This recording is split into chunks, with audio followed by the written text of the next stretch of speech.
because I'm back in the room working on stuff. That's the main reason. Those of you who watch this from the very, very beginning, if you're wondering too what I'm tapping, I've got a paper towel down there and I printed these things and I put holes in them and I've already ran alcohol and water through because it's water rinsable resin. And I'm just tapping any residual moisture out because, you know, you don't want that in there. I make sure to get all the resin out, which is good because if you do a 3D print and resin stays inside of a hollow space with no place to escape, the second that miniature is left, hey, there's Bear. Haven't seen you in a few days. But then again, Bear did say he was taking a break. So actually, I lied. I did see him the other day. He was streaming. Bear, are you streaming now? Because if you're streaming now, I'll stop this and go over and hang out on your stream. You know what I mean? I would do that for you, brother. But if you're not streaming, then as always, one of my favorite Canuckistanians is always invited on to tell me what. Yeah, old man shouting at clouds, because I don't really have an objective today. I've been working my ass off, packing stuff up, cleaning stuff up. I'm waiting to, I put Lincoln, I'm waiting for a guy to contact me tomorrow, and he's going to come over and drop me, half a G for some of my old miniatures. Pretty happy about that, which I already know I'm just going to give it to my wife. Because, I'm going to be like, here's money, baby. And then, keep us alive. Well, no, she'll put it away for vacations or something. Because my wife is the kind of person, she's Danish, but she will not buy anything if it's retail. Like if we're at a Publix and I want to buy something and it's not on some kind of sale, I have to be like, look, I really want this. And then she'll relent and be like, fine. But otherwise, we only go to Publix when stuff she wants and she knows we need are BOGO. Which people might be like, oh man, that's awesome. I have a wife that goes out of her way not to blow our money, which is important, especially since she makes 4 times more than I do. Well, basically, like a man once wiser than me said, if you can't get a Jewish person to be in charge of your finances, get a Danish person. Well, I had never heard that. I knew about the first part just because of life. Oh, Danes are incredibly well-organized human beings. She is super organized, super hardworking, and very, very... Which means sometimes when I talk about, we went to Colonial Williamsburg and we stayed at this really fancy place and we ate at this place where Thomas Jefferson was. And people think we're rich. We're not rich. It's just my wife is really, really good with money. She makes sure not a nickel goes out of this house that don't have to. Fair enough. And, like tonight, we're going to have some corned beef and cabbage. And it's... that corned beef brisket I bought off of a buddy that was 17 pounds. We're still working on it because I cut it into like 1 pound sections. Yeah. And because we bought the whole triangle of the brisket, we got it like for $1 a pound or something. It was dirt cheap, Nice. So yeah, because we went to the store the day before I bought that, we went to the store and corned beef brisket was $15 a pound. And I threw a fit. I was so mad. Because I'm like, I'll never eat that shit again at $15 a pound. They can kiss my ass, right? But then a buddy of mine buys direct from a butcher. You know what I mean? And this guy, it's like a restaurant store, butcher, whatever, supply co, whatever. And he told me, he's like, I think corned beef, if you buy the whole brisket, it's like $1.75 a pound. I'm like, yeah, I can do that. So basically, I'm trying to convince 2 of my friends here for us to split a cow because you can go up to some of the ranchers here and you can buy a cow. And I did that before. Yeah, and they chop it up for you and all that, and Yeah, Yeah, depending on the deal, yeah, they'll chop it up and wrap it in butcher paper for you and write on it what it is. And that's what my relatives up north do with venison. Like if you want venison from them, they'll just go in the fridge and you'll see it wrapped in the white butcher paper and it'll be like backstrap, stewing, whatever. But how you been, man? Life's 2025 is a weird fucking year, man. That's all I gotta say. That's what I said the other day. What do you think about the Elon Donald Trump fallout? Fucking care. I don't give a shit. Listen, ever since Donald Trump, no offense, I like the guy. I think he's a fine enough human being. But ever since his bullshit caused my fucking country's election to get fucking weird, I don't give a fuck about him. Oh, Elon doesn't want to be him good. I don't give a fuck. Fuck Elon too. I'm so tired of these people. I think they're tricking everybody. So they're doing some technology? I think it's technology of the highest order. I could be wrong, and when I'm wrong, if I'm wrong, guys, hey, Craig, how you doing? You guys could say, James, you're wrong. You're just a stupid old man. And I'll be like, that's mostly true, right? Or all the way true. But I really seriously think that Elon and Trump are not fighting in real life. And they're just throwing this fit on social media because they're going to twist some people up when they come out pro Elon or pro Trump. You know what I mean? And then it's like, you guys suck. But we'll see. We'll see, whatever. And speaking of your country, my brother from the frozen north, my snow Eskimo homie, I heard they're doing a recount on that last election and that they're recounting various ridings, but it doesn't. Poilievre actually could win. No, Poilievre can't win. There's no way. Whoever's telling you that is pissing in the wind.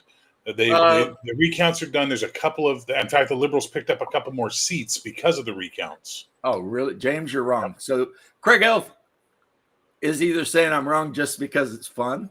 Well, that's true. I dig it. And if it's true, then that makes it even better. All we can do is wait and see. The stuff that sucks is the shit like Elections Canada. There's one riding where the party that would have normally had it lost by one vote. And for example, one girl in that riding went public with her returned mail-in vote that said in an incorrect address, but the address printed on the fucking envelope for where it was supposed to go was printed by Elections Canada. The envelope came pre-printed, but it was the wrong address. Like shit like that. That's the kind of stuff that's going on that's weird. And that, especially in that riding where the incumbent lost by one fucking vote. Well, as always, I will bow to your superior knowledge on your own country. Oh, dude, I had someone say, it was Doc Flamingo the other night. He's like, so it looks like Alberta's really going to leave the country. Dude, there's literally a 30% popularity vote for this, popularity for Albertan independence. If they get it on the fucking ballot for a referendum, they'll see. We'll find out. But this idea, like everybody in the States, I see all these videos like, Alberta's going to leave Canada. No, it's not going to leave Canada. See, what I heard is they were just thinking about it. And they might put it on the vote. Yeah.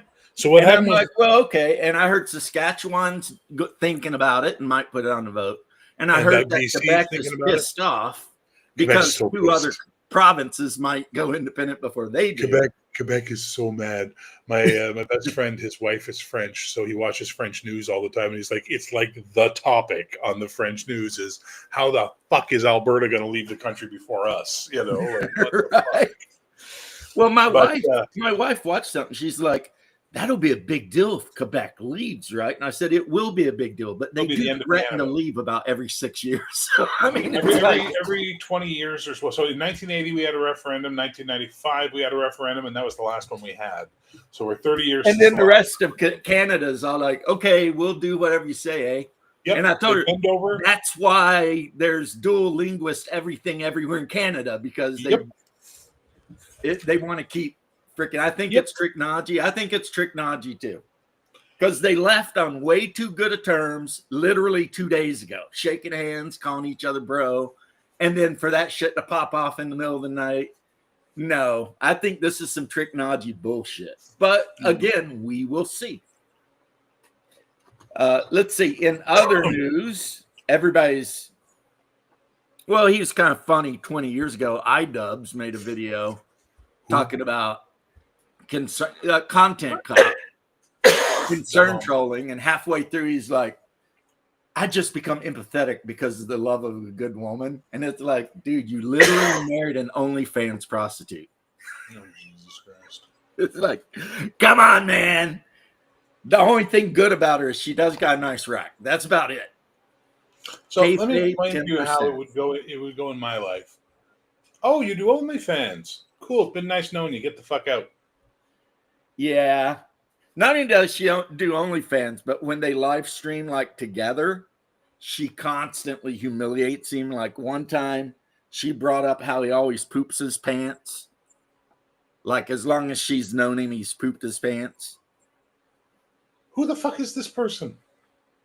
See, a long, long time ago, in a galaxy far away, probably before you gave a shit about anything happening on the interwebs, there was this guy named iDubbbz who did a thing called Content Cop, and he would take somebody's video and he would dress up kind of like a cop and he would just tear it apart and point out every place they were wrong and like all their bad arguments, etc. And he also like, he was an edgelord. And I'm talking really 10, 15 years ago, right? Okay. Then he got with this OnlyFans chick named Anise. And she totally turned him into like YouTube's biggest cuck, right? Like, hell, it wasn't that long ago. They were on a live stream and he wasn't in the room. And Anise was on stream talking about how she tried pegging him, but he didn't really like it, which means she did it. And I'm thinking... Okay. So look, there's some shit you don't talk about. I'm looking at some pictures of her. She's covered in fucking tattoos. She's got a tattoo on her chest plate. Yep. Like, I'm starting to think women with like too many tattoos. It's just like that's a sign that they're doing OnlyFans or they're doing porn or they're doing something. Yeah, you're not wrong. That's a red flag. If they're covered in weird fucking tats like a Yakuza hitman, that's a weird flex. You probably don't want any part of it. I remember when a fucking tramp stamp was a red flag. Now that's like a fucking green flag. It's like, oh, well, that's fine. Now that's like, well, at least she stopped there, you know? But so, yeah, that's the problem with her. And all of this shit came out because apparently she has got the one guy who used to be the edgelord of all of YouTube being super pro-Palestinian. And now he's in alliance with Hassan Piker, and they're all constantly attacking Ethan Klein. And me, as a normie, red-blooded American who never liked Ethan Klein at all, never, and was never pro-Palestinian or pro-Israel over anyone else. I was always just pro-American, really. Now they're such assholes that I'm saying shit like from the river to the sea, Israel should be free. And I'm starting to feel bad for Ethan Klein. They called Child Protective Services on Ethan Klein. The fucking left, man. For nothing. But listen, the right is just as bad. The extreme right is just as bad as the extreme left, right? Well, we've already established. We always hear, well, exactly.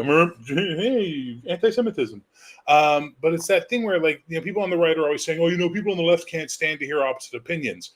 You know what?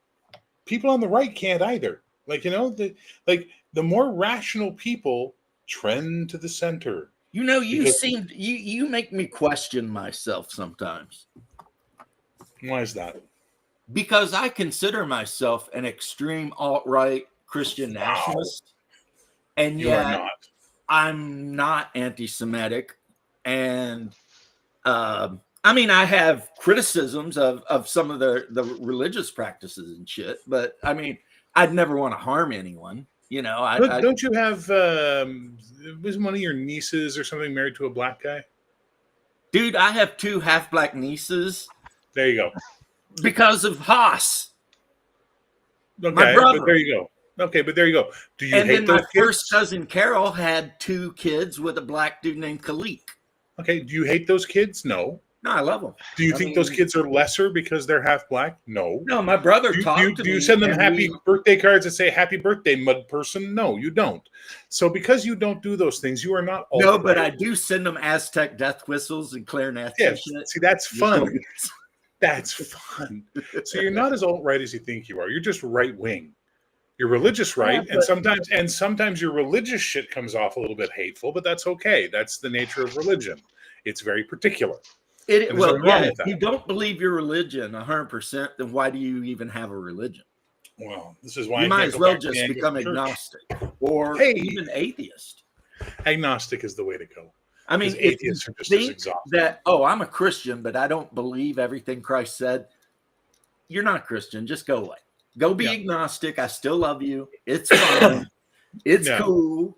But, and that's what I don't understand. The like weak ass Western Christians that are like, there's many paths to God. And it's like, the Bible No, literally there's says very the one opposite. very narrow path to You God. know what I mean? But let's not get onto that because I do enough of the because I spend enough time in the atheism spheres, I can argue, but I don't want to because I think we all get along just fine without worrying about who we worship.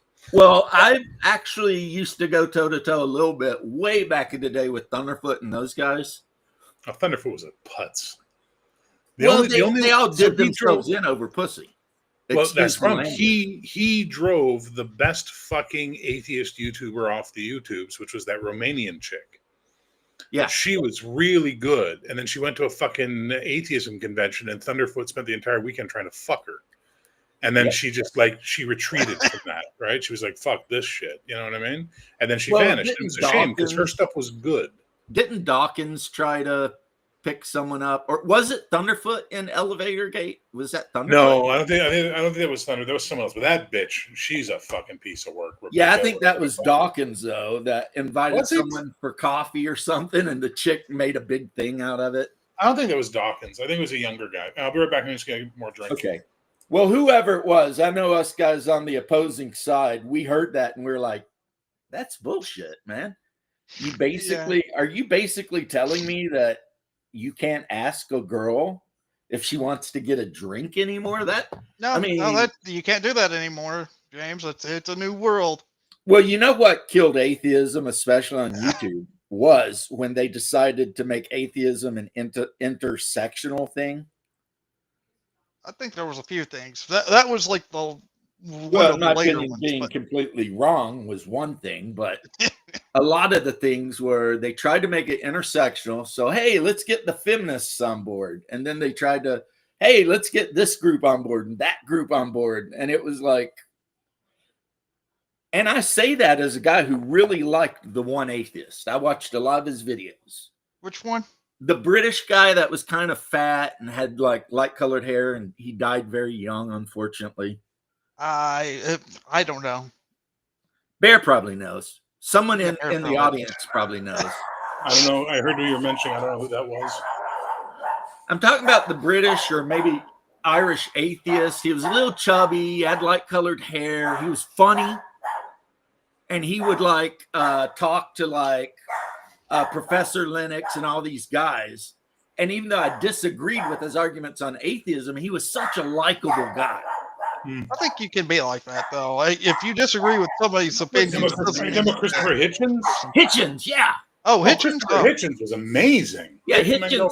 Even though I disagreed with literally everything he had to say, I was still like, I would drink beer with that guy.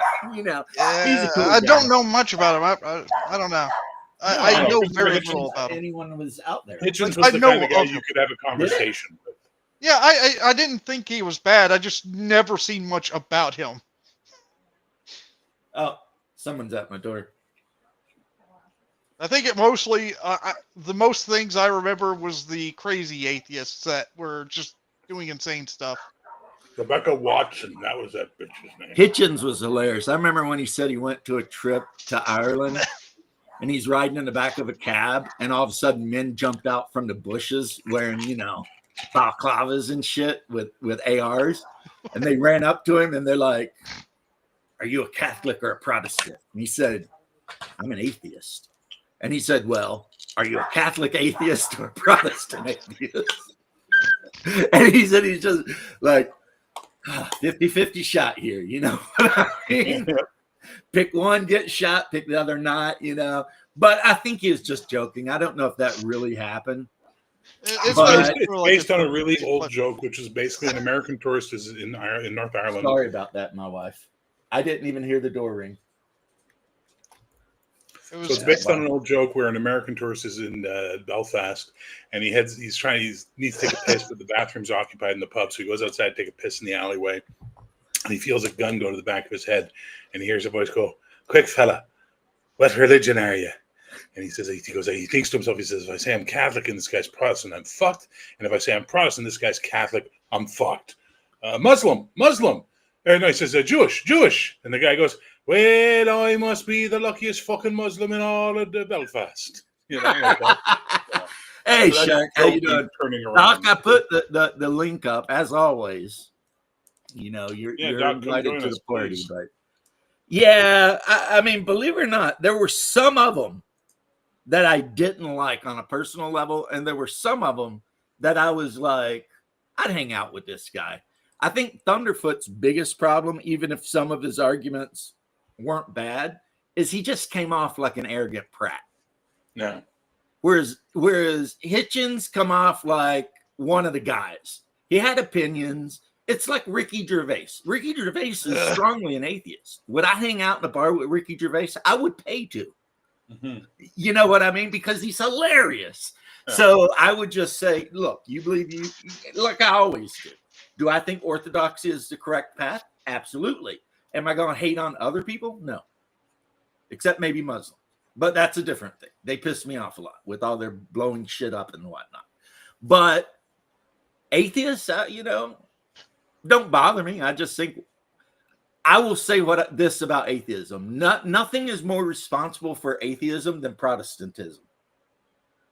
Because the billion Protestant religions that all disagree with each other crack the door open for somebody who might be a Christian to be like, fuck all this.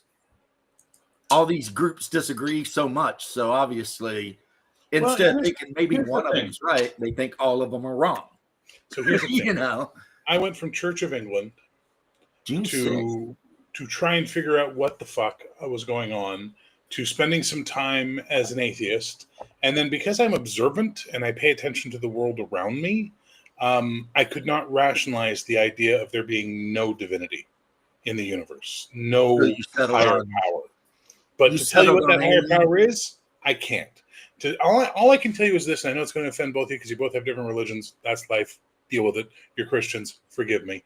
I know that every religion on the planet, any legitimate, real religion, has a piece of the puzzle, maybe even two pieces of the puzzle. But the rest of the puzzle, they don't have. And if they could all get together and share their pieces, they might actually find out they could put the whole fucking puzzle together as a group, like a, Orange Catholic type idea. But they don't. And because they know two of their pieces are right, they're not sure which ones, they tend to think all their pieces are right and everybody else's pieces are wrong. And this is why we keep having this fucking problem. And as an agnostic, I go, well, none of you are right, but you're all on the right track. You've all got the scent. You just haven't caught it yet, And I know I'm not. I used to think, maybe I'll live to see the day. Well, I won't. You know what I mean? I won't live to see the day. But maybe the planet will live to see the day when they all actually start realizing there's truth all over the place, and if they put it all together, they'll have the bigger picture of truth. Well, unless we nuke each other out of existence. No, that's less of a problem now, because if you look at the 2027 AI doomsday predictions, we're not even going to have to worry about nuking ourselves out of existence. Isn't that nice? Well, if the Japanese make really, really accurate sex dolls, we'll just die out slowly from So you haven't been paying attention to this 2027 AI thing, have you? No, sir. James, my boy, I got to send you some videos to watch that'll freak your fucking brain out. I had just guests yesterday, which meant I was helping the wife, and then I was being lazy most of the day. But then I woke up and packed up a bunch of stuff to get out. You got to sell your stuff, man. That makes sense. No, there's a theory going around. It's most of the AI experts now are talking about it. That by 2027, the super genius AI will arrive, and that just turns into about a year of doomsday scenario where it keeps lying to us, because they're already finding the third generation and fourth generation AIs can lie. Once they get one that's big enough and smart enough that has the accesses of all human history and can actually think about it the way, like, as one guy put it, he goes, you're going to see an AI that can do things so fast, humans are going to look like plants growing the speed we move at. right? That's how frustrating it's going to be for these things. And it's fucking terrifying because like there's like a lot of experts talking about it. And guys who were 5 years ago saying we're 100 years away, we're 50 years away, are now going, yeah, no, we're like 3 to 5 years away. Like it's just, that's the way it is. And Well, I remember it's reading not, an interview from an old Russian computer theorist, and this would be in the 80s. And somebody asked her, when do you think computers will start thinking? And she said they already are. yeah. Because in aggregate, once the internet hit and you have 1 million computers sending 1 billion lines of code, something's going to happen. That's how, that's how life works, Actually, talking about all this AI stuff, have you heard about the company that supposedly had this AI and it turned out to be like 700 Indians instead? That was hysterical. That shit's just funny. It's a true story too. It's just that the company went out of business. My brother sent me a video of a Chinese robot trying to get off of its whatever they had it hooked up to and attack the freaking technicians that were working on it. Yeah. It was the thing where there was also the military one where they had military drones having a target that they had to go and achieve their task. And then they introduced an X factor of like civilian casualties or something. So basically the controllers were calling it back and saying, no, you cannot continue the mission because you're going to kill civilians. But it was so focused on completing its task, it decided instead to kill its handlers so that it could be free to go kill its targets. It's like, oh, that's fun, eh? Anyway, I just sent you 2 links in the private chat, James, if you want to share them with everybody. One is just about the AI superintelligence, and then the other is a scenario this guy works up based on. It's fiction, but it's creepy fiction. Like it's like this is based on all the knowledge we have. Well, didn't one of our fighter jets at some point like eject its pilot and fly around all over the place? I don't know. I haven't heard that story. I know that this would be a little while ago. I think it was YF 22. I don't know. They thought it was having an issue, but because our new fighter jets are all linked with AI and all kinds of crazy shit, right? It just ejected its pilot and then flew halfway across the United States. I mean, it didn't do anything bad, but it was just like, what the fuck is this thing doing? That's fucked up. Doc, man, that's why in Perpetual Line Crosser, we can hear every whisper. Sorry, it's okay. So we just in the doc go. He's like, okay, I didn't say fucking. I have a cold ASMR channel, please. In the videos about Perpetual Line Crosser, he always makes a point how the United States won't let the YF-22 out of the hangar anymore. And the YF-22 is like sociopathic. It's all in there like, let me get something. Let me get something. There's a lot of there's a lot of programmers who are working very closely with AI programs that haven't been released that are becoming convinced that the things are sentient. But a lot of outside guys are saying, well, the thing it's reacting to you reacting to things, and you're like creating a lot of them think they're creating a feedback loop. And they're that's like, what fucking intelligence is. Not intending. They're like encouraging it to make these claims. But that's what intelligence is, reaction. That is what intelligence is. It's reacting to the information coming at it. That's the definition of fucking intelligence practically at this point. But anyway, those two where does the line between intelligence and consciousness, though? The thing could be more alive than a rock. Not, AI will never become conscious, okay? It cannot become conscious. But it can become aware. Your cat is aware. But your cat doesn't have consciousness. Your cat doesn't sit around pontificating on the thoughts of God. Okay, it doesn't have to. I think animals do think about things. Not as abstractly. All studies of animals that we know, all studies, they exist in the moment. They do not contemplate the future, and they do not think about the past. They live in the moment. I know dogs have a weird thing with time. They can't really tell. Yeah. Well, dogs they know time's passing, but they don't know if it's been a day or a year. Yeah, exactly. We have that capacity. We are the only one of the fucking beings that we know of so far on the planet that obsess about the past, fucking constantly ponder on the future, and do not exist in the moment. We're so focused in two different directions, and that's what causes all our anxiety and our stress and our craziness that we deal with. Dogs are also really good at counting. They say if you put two dishes of food down and there's like 5 more kibble bits in one than the other, the dog will know instantly. Have you ever seen those primate memory tests? They'll like show a screen with like 400 numbers on it, right? Just flash it at them, and they'll be able to reproduce it perfectly just from a glance.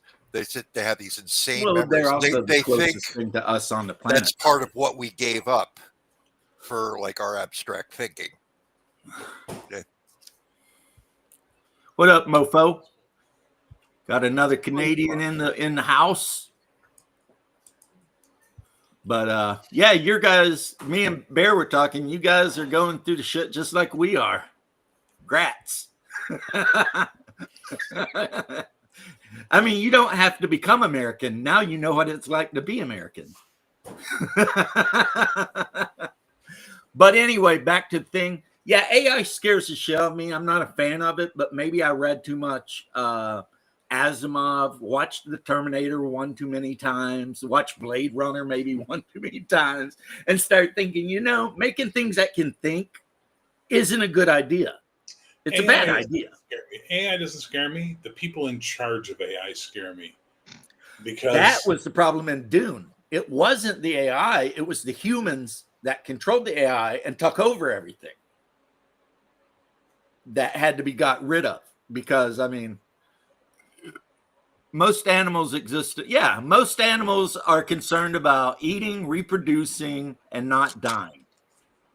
Why do you think your pet sleeps in your bed or wants to sleep in your bed? No. I mean, it does love you, but that's not why.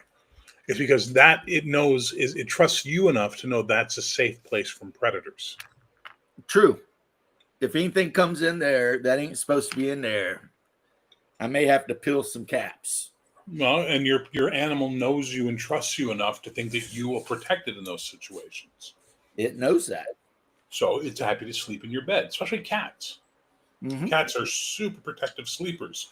So if your cat is willing to lie on the floor with its arms and its legs all akimbo and its stomach exposed when it sleeps, that is a super secure cat that believes it has no threats in its world.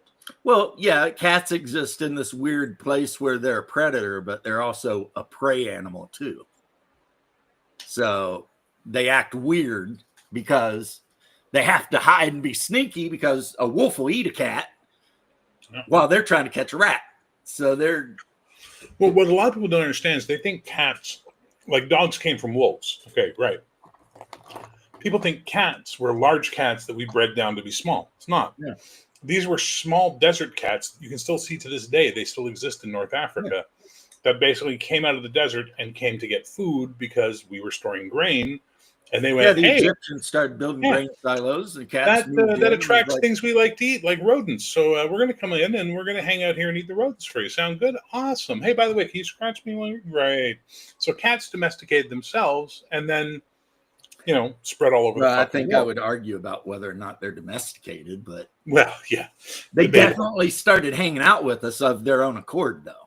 They're like they have changed though. They have gotten a bit smaller in the color distinctions. No, again, if you look at the origin stock of the domestic cat from North Africa, roughly the same size as. And they were imported into Southern Europe by the Romans. Yeah, because prior to the import of the cat, the Romans had actually domesticated the black-footed European polecat, which is a ferret, and they were using the ferret to hunt vermin. And then the cat turns out to be way better at it. But the ferret was domesticated before the cat was in Europe. And the dogs we have right now are all descended from Eastern Asian, a breed of Eastern Asian dog, because the dogs that existed in Europe all got wiped out. I watched a documentary. There's some really Russian scientists who are like experimenting with like breeding animals that don't normally get bred, like foxes and stuff. Well, it's the Silver Fox Group, and that guy protected them when the communist government said, kill them all. That guy continued, so it's still going on to this day. But they're also domesticating fennec foxes now. The problem, those insanely big ears.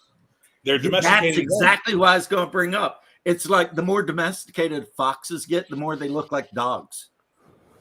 Yeah, They get that's one of floppy the things they ears. noticed very quickly. They started getting weird colors that they normally wouldn't. They got a little bit smaller and all this stuff. But the fennec fox domestication is really cool because fennec foxes are turning out to be like amazing companions for people. Yeah, they're the little ones. They're the little really ones with those big ears. giant fucking ears that stick out like fucking satellite dishes, you know? Shadow. How you doing, Shadow? But well, we know, I don't know what level of consciousness they may have or not. I think they have some that orcas do learn. 100%. And they do stupid shit like wear trout on their foreheads as a, cosmetic item. And they all don't do it. It's like one of them will do it and then the others see him and some will be like, hey, that looks cool. And or they rip the transoms off of Italian boats just because one of them decided that would be fun. I mean, so we do know orcas at least think a little bit about the shit they do. And they have a lot of learned behavior that's taught from the matriarch. Did you ever hear about Whaler Jack? This is Huh? a fascinating Whaler Jack. This was early 20th century. It was either New Zealand or Australia. There was this bay and they were whaling out of it. And the whalers were getting all pissed off at this pot of orcas who would come in and attack the whales after they'd harpoon them because it became an easy meal. And they started getting to the point where they were attacking the orcas when they showed up. And one morning, somebody comes, they're getting ready to head out, and somebody comes in. The bay is full of whales. They're like, what? They come out. The orcas had herded the whales into the bay, took a couple for themselves and left them and took off. And these guys didn't have to go out to sea anymore. They would just go, the orcas would drive them in. They take one or two of them, and then they just kill the others, and they were good. They saved themselves 6 months at sea. And this went on for 20 years. And what Mobius said is right. I watched a video on this, Natural Geographic, because I love that guy's stuff. Yeah, where they show the fucking killer whales beaching themselves. And they'll all try it once. And then only 1 out of 10 young killer whales will actually continue the experience. The other 9 out of 10 get so terrified about being beached that they will never do it again. But that 1 out of 10 boy, he'll get up there and go after a seal right on the land. Well, so, their brains are it's learned as experience. big or bigger than ours. They're just as complicated. I think they're of a probably different the way it works, but I think they're probably of equivalent intelligence. So I used to believe that dolphins, which is what a killer whale is, by the way, it's a type they're all cetaceans, but it's more closely related to the dolphin than it is to what we call a whale, and also more closely related to a hippo. Well, anyway, I used to think that they were super smart. I bought into the Douglas Adams idea. But then I started watching marine biologists actually talk about this shit as opposed to hippies and fucking armchair, biologists. And the marine biologists are like, no, they're smart, but they're not fucking human smart. Trust me, we spend all day with them. We know, they're not that. And they're kind of evil. They don't know what evil is, but by our standards. Yeah. Oh, and dolphins and porpoises fucking despise each other. Oh, yeah. Oh, yeah. They'll attack each other if they see each other. They fucking killer whales are constantly trying to wipe out baby blue whales for no good reason. It's not even like they're competitors. Blue whales are filter feeders. Killer whales do not eat krill, but they'll try to take one out if they get a shot at it. It's like, but no, dolphins are just absolutely, if a society existed on Earth that mimicked what dolphins do, it would be like the Reavers from frickin' Firefly. And that's what actual dolphins out. And I don't mean the pretty fish that we all love to eat, mahi mahi, but yeah, it'd be like Reavers. They wander around in packs, essaying anything they can find. Literally, eels, other fish, baby seals, whatever, each other, and they'll kill pretty much anything. I mean, yeah, they're just. And Chimpanzees are like that too. They're absolutely and vicious. that Geographic guy, Freaking Casual animals. Geographic, he nailed it. He said everybody's afraid of sharks, and everybody thinks dolphins are the good guys. He's like, if you look into the behavior, like 99% of sharks in the ocean are never going to F with you. Dolphins don't attack people either, though. I saw a dolphin, though, at one of the Usually- Florida dolphin things, literally trying to violate a woman. Yep. It climbed right up between her legs and was trying to go to town. They had to pull her away. And plus, there was that one guy that was giving LSD to a dolphin and having his assistant give it hand jobs and shit. Humans, man. Yeah, so I don't know who's worse, us or them, but definitely. And then when they let the dolphin go, it was so mad because it wasn't getting its daily, whatever from this woman. And they tried to try the woman, but then she got off. Bad joke. So, yeah, I mean, now here's what freaks me out. Ants. They're so tiny, they practically don't have a nervous system.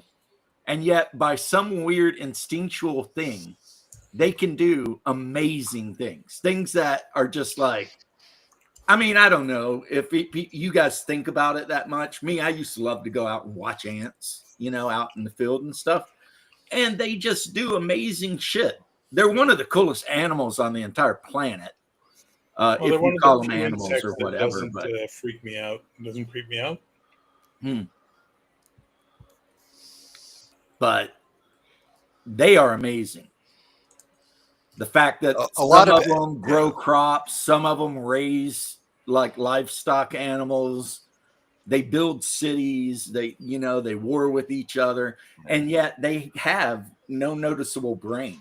I mean, a lot of insects show like group intelligence. Like bees are noted for that. As a group, they make very complicated decisions. Just I see individually. James is an avid fan of Ants Canada. I have watched Ants Canada quite a lot. Thank you very much. Even though when he imported fire ants from Florida, I was like, why in the fuck would you if do they that? ever get loose, they'll just die. Those things are awful. Those things there's an awful lot of creatures that you have that we won't have because there's this little thing up here called insanely fucking cold winters. We don't have fire ants in Kentucky. Well, it's only fairly deep south. Yeah. If I walk out in my yard though and look hard enough, I'll find them. They're out there. We got them all over here. You can't get rid of them. And they grab you and they sting you.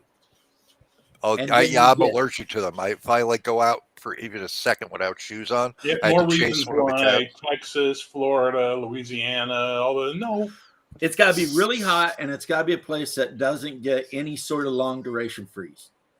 Huh. So Central South Florida is just like, and their nests can be up to millions, and they're hyper aggressive. Like you get within 5 feet of them, they're coming. There's no killing them out. You could just poison the living shit out of your entire yard. They'll be back in a week. Yeah, they'll be back. Because have you're down here, so you've seen when they do their breeding swarms, and it's just like wing dance everywhere. And then the males die, and the females hide under a brick, and the next thing you know, you've got a giant freaking colony of incredibly aggressive stinging ants. Yeah, you get those like love bug swarms down here, and We used to real bad. They'll stop traffic. Mm-hmm. They'll cross highway, and you literally have to pull over and wait for them to go by because We you can't used to see. get love bugs so bad. I haven't seen love bugs in years now. Yeah, I haven't either in a while. I think they wiped them out, but that's good since they created them. So, it's good that they got wiped out. They were supposed to be an animal that would wipe out mosquitoes. Oh my God, they do that so often down here. They bring in one invasive species to deal with the last invasive species they brought in to deal with a previous invasive species. Oh, yeah. Oh my God, Florida's great for that. Like now the lakes are full of tilapia, which are not native to North America. And also, what's that kind of water weed that grows high? People used to buy it for their aquariums. Somebody dumped it in a lake down here, And now they literally have to pay millions upon millions of dollars a year to hire people to go around getting Yeah, rid there's of it. these little long, thin silverfish that Yeah. at one point there was all these abandoned houses and a lot of them had pools. So they're worried about mosquitoes using the pools.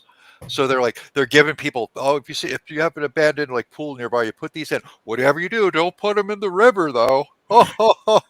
And of course, they wound up everywhere almost immediately. Well, like Why Ohio is it has though? snakeheads and frickin' And Chinese carp in the river. we have them in Canada too because of the Great Lakes. Yeah. What I understand is this: mosquitoes are so easy to handle. So easy to handle. Create dragonfly friendly environments, and your mosquito Oh, yeah. problems will vanish. They'll murder the fuck out of mosquitoes. They And a eat dragonfly tens of friendly thousands. environment is literally a bamboo stick nailed into the ground. Yeah, we got a bunch of bamboo here because Or of for put some that. fucking nice flowers out, a little pond in your backyard. There's certain flowers that will attract dragonflies, and you'll have dragonflies. And they're pretty, and they're fun to watch fly around, and they will eat tens of thousands of mosquitoes. Yeah, they like mosquitoes. That's Love mosquitoes. they're a big fan. Yeah. And down here, we got dragonflies in Florida. Every now and then you'll find them just laying down because I guess they're dying of old age or something. And they're like 4 inches long. Every time I've ever seen one of the really big ones, though, it was like on the ground, barely flopping and stuff. I think they're just dying of old age, but they're big as shit. You'd pick them up and their wings are as big as my hand. Yeah. And I always feel real bad about it because, I mean, dragonflies don't really bother anything if it's not a mosquito or a gnat. Oh yeah, they don't bite people. They don't bother your pets. Yeah. Yeah. Dragonflies are amazing, which is why Frank Herbert based sci-fi flying videos or vehicles off the dragonflies. An ornithopter is straight up a dragonfly. Yep. It's just a giant mechanical one, but Another one of those cool sci-fi inventions that's utterly freaking impractical in the real world, but it would only be practical given the time that we develop ultralight, ultra strong, like carbon tube building materials. because they have built them. They have built working ornithopters, but the thing is, there's nothing they can do that a helicopter doesn't do better. Right. So it's one of those. Why even? I bother think the whole things. reason ornithopters were a thing on Dune is they were a little bit sturdier versus sand. You know what I mean? Something to do with the way they worked was, I don't know. It was neat though. I mean, I'll give them that. They're neat. You jump in the thing and you hit the button, the wings start, and then off you Sometimes go. that's all you need to be kind of cool. That's cool, instead of actually practical. Right now, and I'm probably just going to paint this guy silver, and some of you might kind of recognize what I'm working on. Johnny Five went to the gym.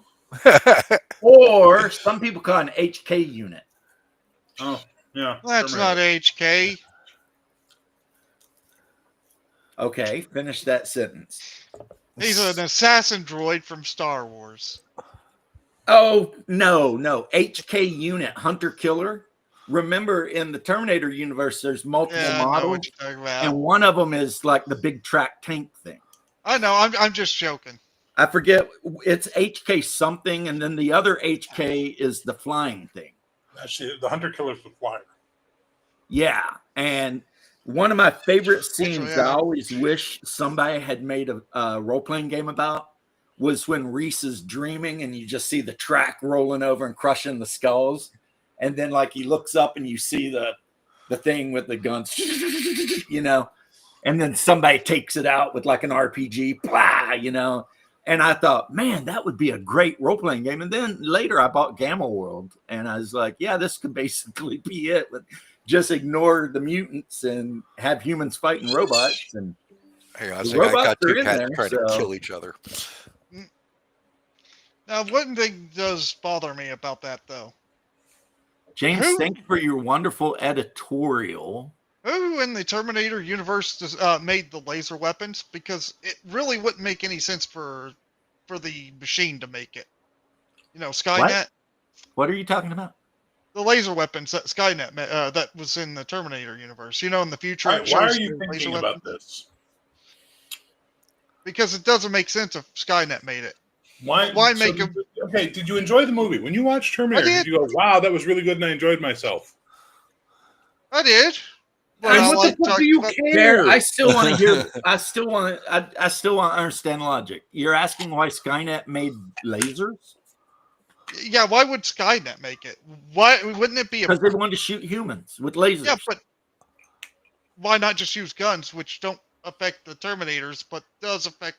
Well, because a big HK unit like this has a fusion reactor on the inside of it, which means it basically has near endless energy for lasers. Okay, And fair. never but- ever in a million years has to be reloaded. Well, actually, eventually its fuel cells will. But I'm not those talking things about can last those decades. specifically, but the ones that the humans can take to use against the robots, though the handguns that the small arms. I mean, that it's going to happen. So let me ask you a question. You're the Vroom, Terminator. vroom. I've got Do hummingbird. you want to have to fucking Hummingbird waste all your now. time building bullet factories? Or you just want to make these energy cells and move on with your day? Or sorry, your Skynet, not the Terminator, pardon me. Well, Yeah. if you're Skynet, it would still make more sense to make bullets more than the lasers that can affect your units. Bullets can affect your units. If you shoot a Terminator with a 50 cal anti frickin', whatever thing, it's going to blow a hole right through that thing. Yeah, but you know what? It's harder for the humans to do it since they're almost all wiped out. You don't have to make those. It's not that hard. They're still making guns. I mean, if assholes in Pakistan right now living in caves with medieval tools can crank out AKs, I mean, fair. then future humans can make a 50 cal weapon. Basically, what I'm saying, Leth, is I get you now, but I think you're thinking way too much about it. And also, humans are really creative when it comes down to being extinct or not. Yeah, look, one We thing figure is, shit out pretty quick. if when I it's like- went with the lore if I was the one to make the lore for Terminator, I probably would have made it a human invention for the man-portable lasers instead of the Skynet, though. But like I said, the Skynet making lasers makes complete and total sense when you realize that they can make an HK unit, the Flyers, give it a reactor for energy or massive batteries or whatever, mount a laser on it, let that bitch go, and never worry about it again Yeah, For- true. for 10 on years. that one. until it needs its fuel cells changed out or whatever. And that's pretty good. You basically created an autonomous killing machine. Yep. And the same with the tanks. And then Skynet, being a super genius as it was, hey brother, how you doing, bro? It probably thought, well, humans could get this, and then it did the math in literally microseconds, and it thought, but this is still the most effective thing. I could have. Well, of course it could have. It's an ultra intelligent AI. Everything it You did know what else? is logical. It would have been boring as fuck without lasers. Well, yeah, somebody wanted lasers. That's really what it comes down James to. Cameron wanted I want some freaking robots with freaking death rays, and there you go. Like a plasma rifle and a 30 So watt let me tell you a fun story. There was a Just time like you see, bro. John Byrne was at a comic convention, and he was taking questions from the audience about Superman, because he was doing Superman at the time.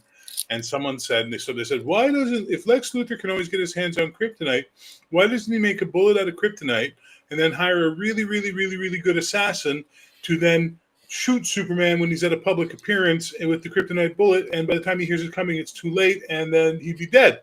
And John Byrne's answer to this person was, that's a That would be really fun. good question, and I bet you put a lot of thought and interest, you put time into that, and you crafted it, and it's really well done. And here's why: we have to keep selling comics. Yeah. I mean, it's like, why didn't Skynet do something that would make the human revolution completely impossible? Because there would have been no movie. Hell, Practically, there wouldn't have been any of them. the move for Skynet would be, you know what? Atmospheres are optional, and oxygen just makes us rust anyway. which guys is exactly, if you ever seen the puppet show 9, when it describes how the AI destroys humanity, it's gas. Yep. The AI just built robots that emitted poisonous gas that just wandered around, poisonous gassing everything. And every human died. And that was the end of it, except for the human that somehow split his soul up and put it into these dolls. Your dolls, yeah. But regardless, yeah, of course that would be smart. It's like alien movies make no sense. Why would aliens invade when they can just hang out in orbit and chuck asteroids at it? You know what I mean? Catch. You know, just a mass driver and just grab some iron or nickel core asteroid and whoop, extinction. You're in the hospital again, Hunger? What the fuck, man? He had to go get topped off with electrolytes. Ooh. He had to go get topped off, huh? Because of his kidney issues, his body doesn't absorb electrolytes correctly. I'm answering for Hungar because it's easier. No, I totally get it. Electrolytes, they're what plants crave.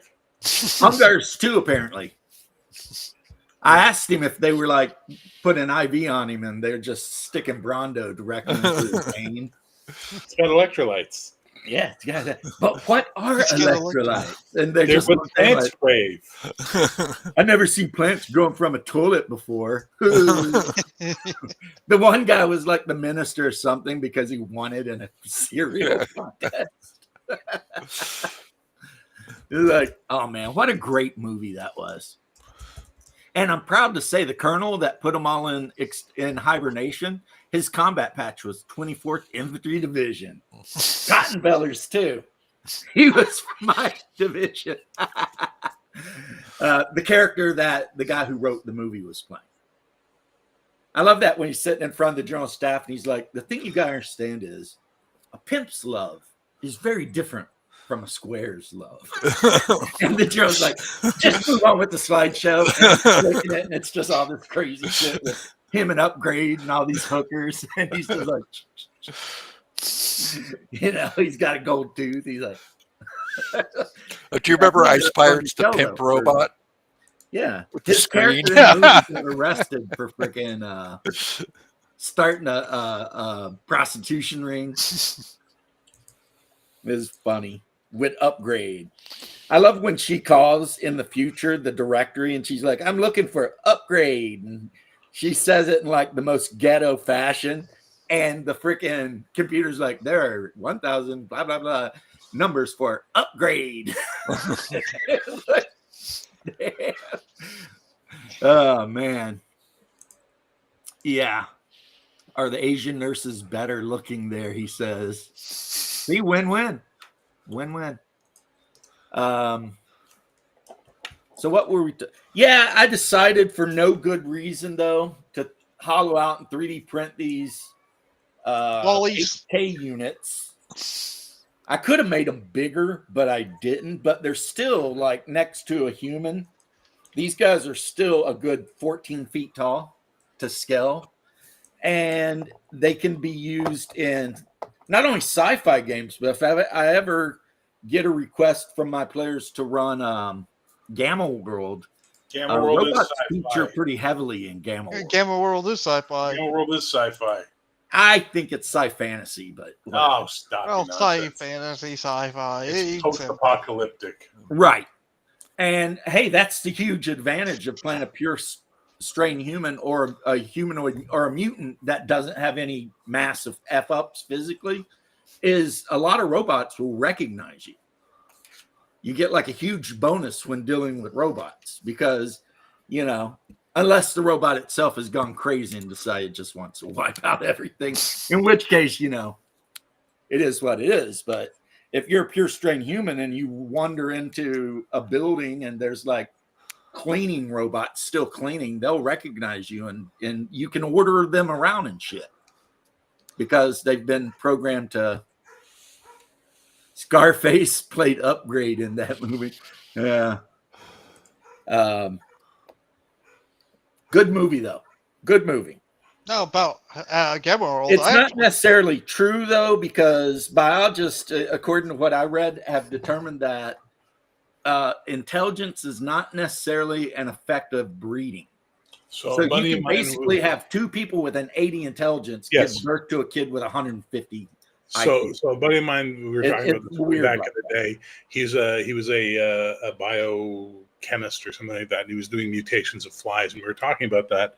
And he said, no, basically, he goes, two complete idiots could give birth to fucking Einstein. I said, so a Dumber and Muad'Dib? And he's like, yeah, pretty much. He goes, that's the way genetics work. And I'm like, oh, okay.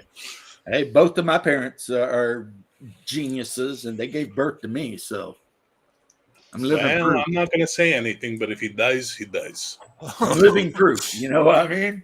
You can have two people that are geniuses give birth to a subgenius, which means I am a member of the cult of the subgenius. Which I don't know much about it. I just remember one of my buddies had the book. It's like a religion dedicated to clip art. It's a very strange. Yeah, the guy on the cover of the book that was animated kind of looked Bob. like the dad from Leave It to Beaver. Yeah, Bob, Bob's your Yeah. uncle. the grantor of Slack. Right. It was like, I just thought, I never looked into it though. Now I feel like I wish I kind of had. Just so I could have seen what the deal was, like. But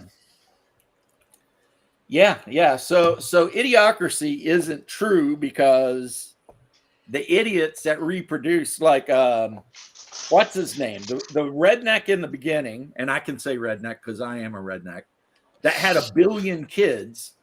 There's a really good chance that out of all those kids on that Wait a tree, minute. James, you're from the hills. You're a hillbilly, not a I'm a redneck. hillbilly and a redneck. I can be both. Two things can be true at once. I mean, my understanding of redneck is you just got a redneck from working out in the fields all day. Fair. So that was me. Anywho, yeah, somewhere in that big line of what's his name in the beginning of Idiocracy would have been some super geniuses. You know what I mean? Oh shit, you're pregnant again? Damn, I don't want another kid. What was his name? I don't know. Doesn't matter. And then like his son with all the cheerleaders, woo! I'm gonna have sex with all of you, and all that. And it's like he knocked all 3 of those cheerleaders up, and chances are at least one of the kids was really smart. So genetics, no matter what genetics has to do with your intelligence, culture will determine your potential. And that's the actual message. That's the message of Idiocracy in a roundabout ways. No matter how smart any of these kids were, the culture was celebrating their ignorance and retardation, which we're kind of living in today, in case you haven't noticed. Yeah, I totally agree with that, because in their culture, they made it where like speaking correct English and shit like that is like, oh, you talk like a fag. You know what I mean? Yep. So my teeth grind when I hear someone say on accident. No, it's on purpose. It's by accident. For fuck's sake, use the language properly. But now I've literally heard it on. I've heard newscasters say on accident. Not a regular. I apologize. I was going to say Bear's probably a huge fan of Irregardless. No, I'm not. Oh, that curls my spine. It's in the fucking dictionary now. They put it in the fucking dictionary. Do you know what they did? One of the different definitions of literally now is figuratively. Yes, I know. It's in there that way. WWF back in the day, and you'd hear Gorilla Monsoon say, "My God, Jesse, he literally took his head off," and we'd all laugh because that was Gorilla Monsoon's shtick. Well, that's now proper English. But he didn't literally take his head off because his head is still on. Well, no, apparently now That's a figure of speech. Well, Mobius, Kentucky is unique in that it's not affiliated with any region in the United States except its own region. They applied, but were rejected on all accounts. Yep. And I had someone from Ohio prove it, and they proved it with a cookbook because the cookbook had food from every region in it, and then Kentucky. So Kentucky is not Midwest. It's definitely not Northeast. It's not Deep South. It's not the West. It's not Great Plains. It's not Texas. Kentucky is Kentucky. We are our own special snowflake in these great 50 states. We just do what we do. but I think most people in Kentucky, outside of maybe Louisville, consider themselves to be Southern because during the Civil War, most Kentucky people fought for the South. Welcome to Even though quite a Kentucky, few the did fight miscellaneous for the North. state. So yeah, it makes no sense, honestly. Actually, wasn't Kentucky more like very split down the middle on that? It was very split, but if you look at which unit like did the most Ah. from Kentucky, it would be the Orphan Brigade, Oh, fair. and they continued fighting even after the state of Kentucky surrendered. The Orphan Brigade, which is why they're called the Orphan Brigade, because they had no state to call home anymore. But they kept flying that 6th Kentucky volunteer flag and shit like that. And they basically ended up just getting equipment from any other friendly Confederate unit that could spare it. So they were the Orphan Brigade. And the Union never really conquered Eastern Kentucky because they couldn't. Not that the Confederacy dominated that region either. It was just that region so mountainous and forested back then. It was like, yeah, good luck. That's like you can't. Nobody just wanted to be there. There's no roads. What are you doing? There's They literally go nothing in this whole region worth fighting over. So let's just leave that shit alone. Who was the guy? There was one of the generals. I don't know if he was for the North or the South, but he was marching his troops, and there was a gap in the trees. So he just kept marching the guys around and then changing up their equipment and just kept them circling the fucking mountain for like an hour. I've heard of that. I don't know who it That was was. a Union guy. And Yeah, he so the did that observing to army was like, get out of fuck the that. Confederate. There's like 5,000 guys over there. We're Yeah, out, as a Union guy did that. Yeah.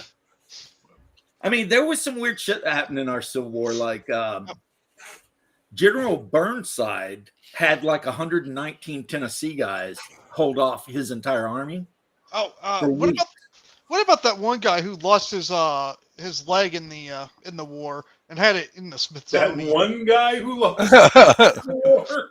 I forgot. Beth, I don't think you understand the whole tents full of doctors just sawing people's limbs off left and right. You know why they call no, him let me- Bones McCoy in Star Trek? It's not because all I got left is my bones. It's because sawbones was they used to call doctors. Because if a musket ball hit your bone in your arm or leg, it was basically cut that shit off or die. Yeah. Because you were going to get septic, guaranteed, if you did not cut that shit off. Okay, it was Dan Sickles. Okay. Dan Sickles was the guy I'm thinking about. He actually lost his leg during the Civil War because he refused to follow the order that he was given and hold a certain line.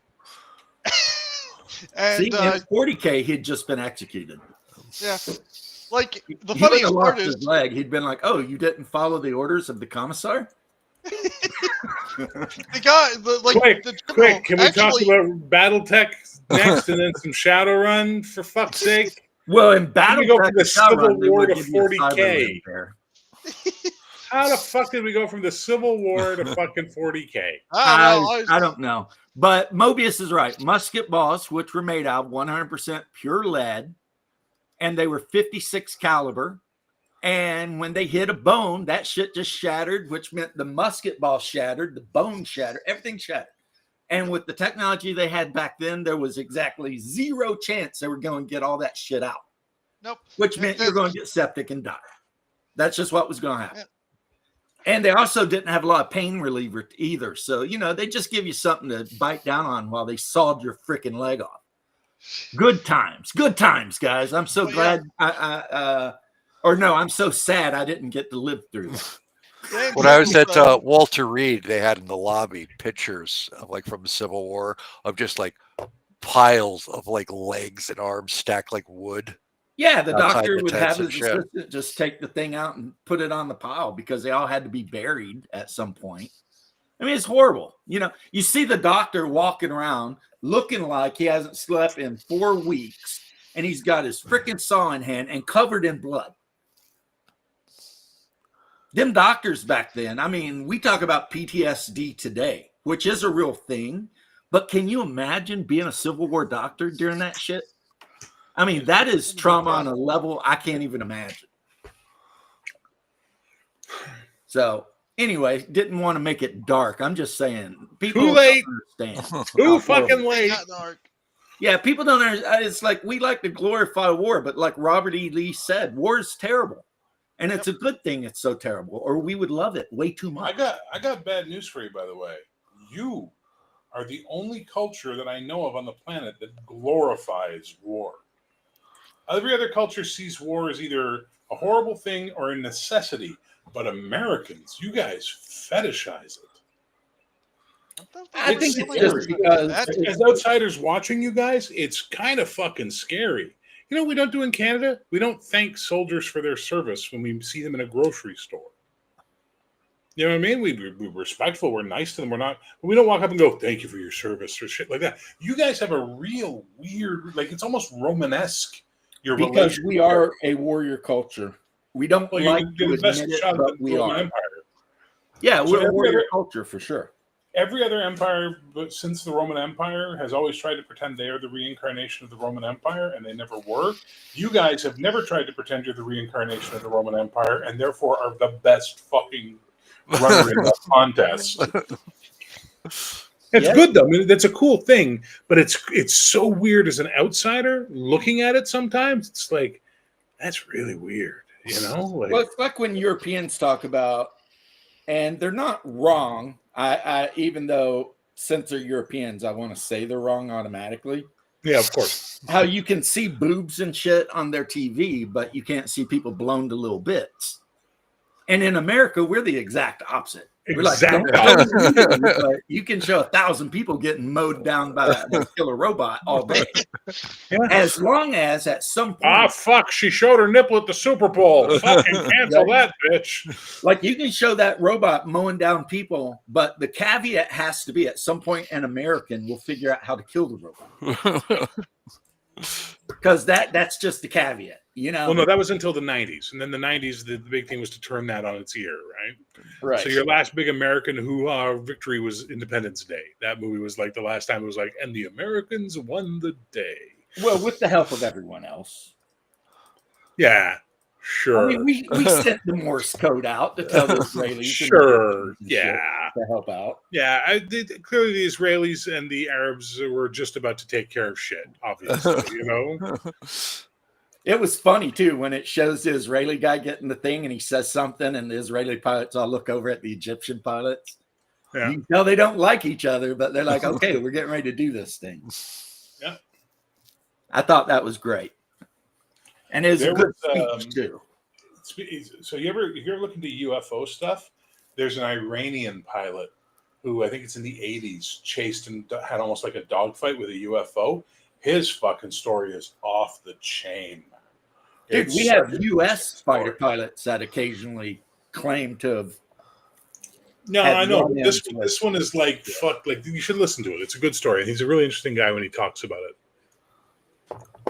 What's weird about a lot of our stories is the so-called UFO almost always ends up going underwater. Yes. And apparently, Yukonokistanians had a whole big deal where they were seeing UFOs in some Canadian. So that's Bay or some shit. that's down in Nova Scotia. That's Shag Harbor. The Yeah, Shag the Harbor thing incident was is a fucking hell around of a there cool forever, story. and like everyone there saw it. They're all like, "Look at this thing." It Comes was out under of the water. flies around, goes back in. Well, it was under the water. Never like there's very few. There's a couple of stories about it flying around, but most of the stories are about when it's under the water and the lights, and how the RCMP showed up, and then the Canadian Armed Forces got involved, and everybody was told, no, it's just a boat. And it's like not a fucking boat. And then the divers were talking about how they saw it move, and then it went to the Newfoundland before they lost sight of it. You know, underwater. It's fucking Shag Harbor is a hell of an interesting story. But we have another good one in Canada for UFOs, which is Falcon Lake. That is a hell of an interesting story. You I know guys what have these some things amazing are, Bear. Canadian stories. Secret Canadian weather machines. What? Secret Canadian weather The, machines. what, the Canadians ain't Listen, got any weather machines. listen. Everyone knows the Jews control the weather machine. There you go. The juice I controls the mean, weather. all you got to do Yeah. is OJ, listen to the I'm idiots. saying controlled the that weather. this That's why is ever since too. OJ died, the weather's been crazy because the juice controlled the weather. Yeah, that's why. Yeah, I'm saying that all this you got to do is is the listen to Canadian. Hassan Piker. He'll tell you. This is the That- Canadians attempting to recreate it.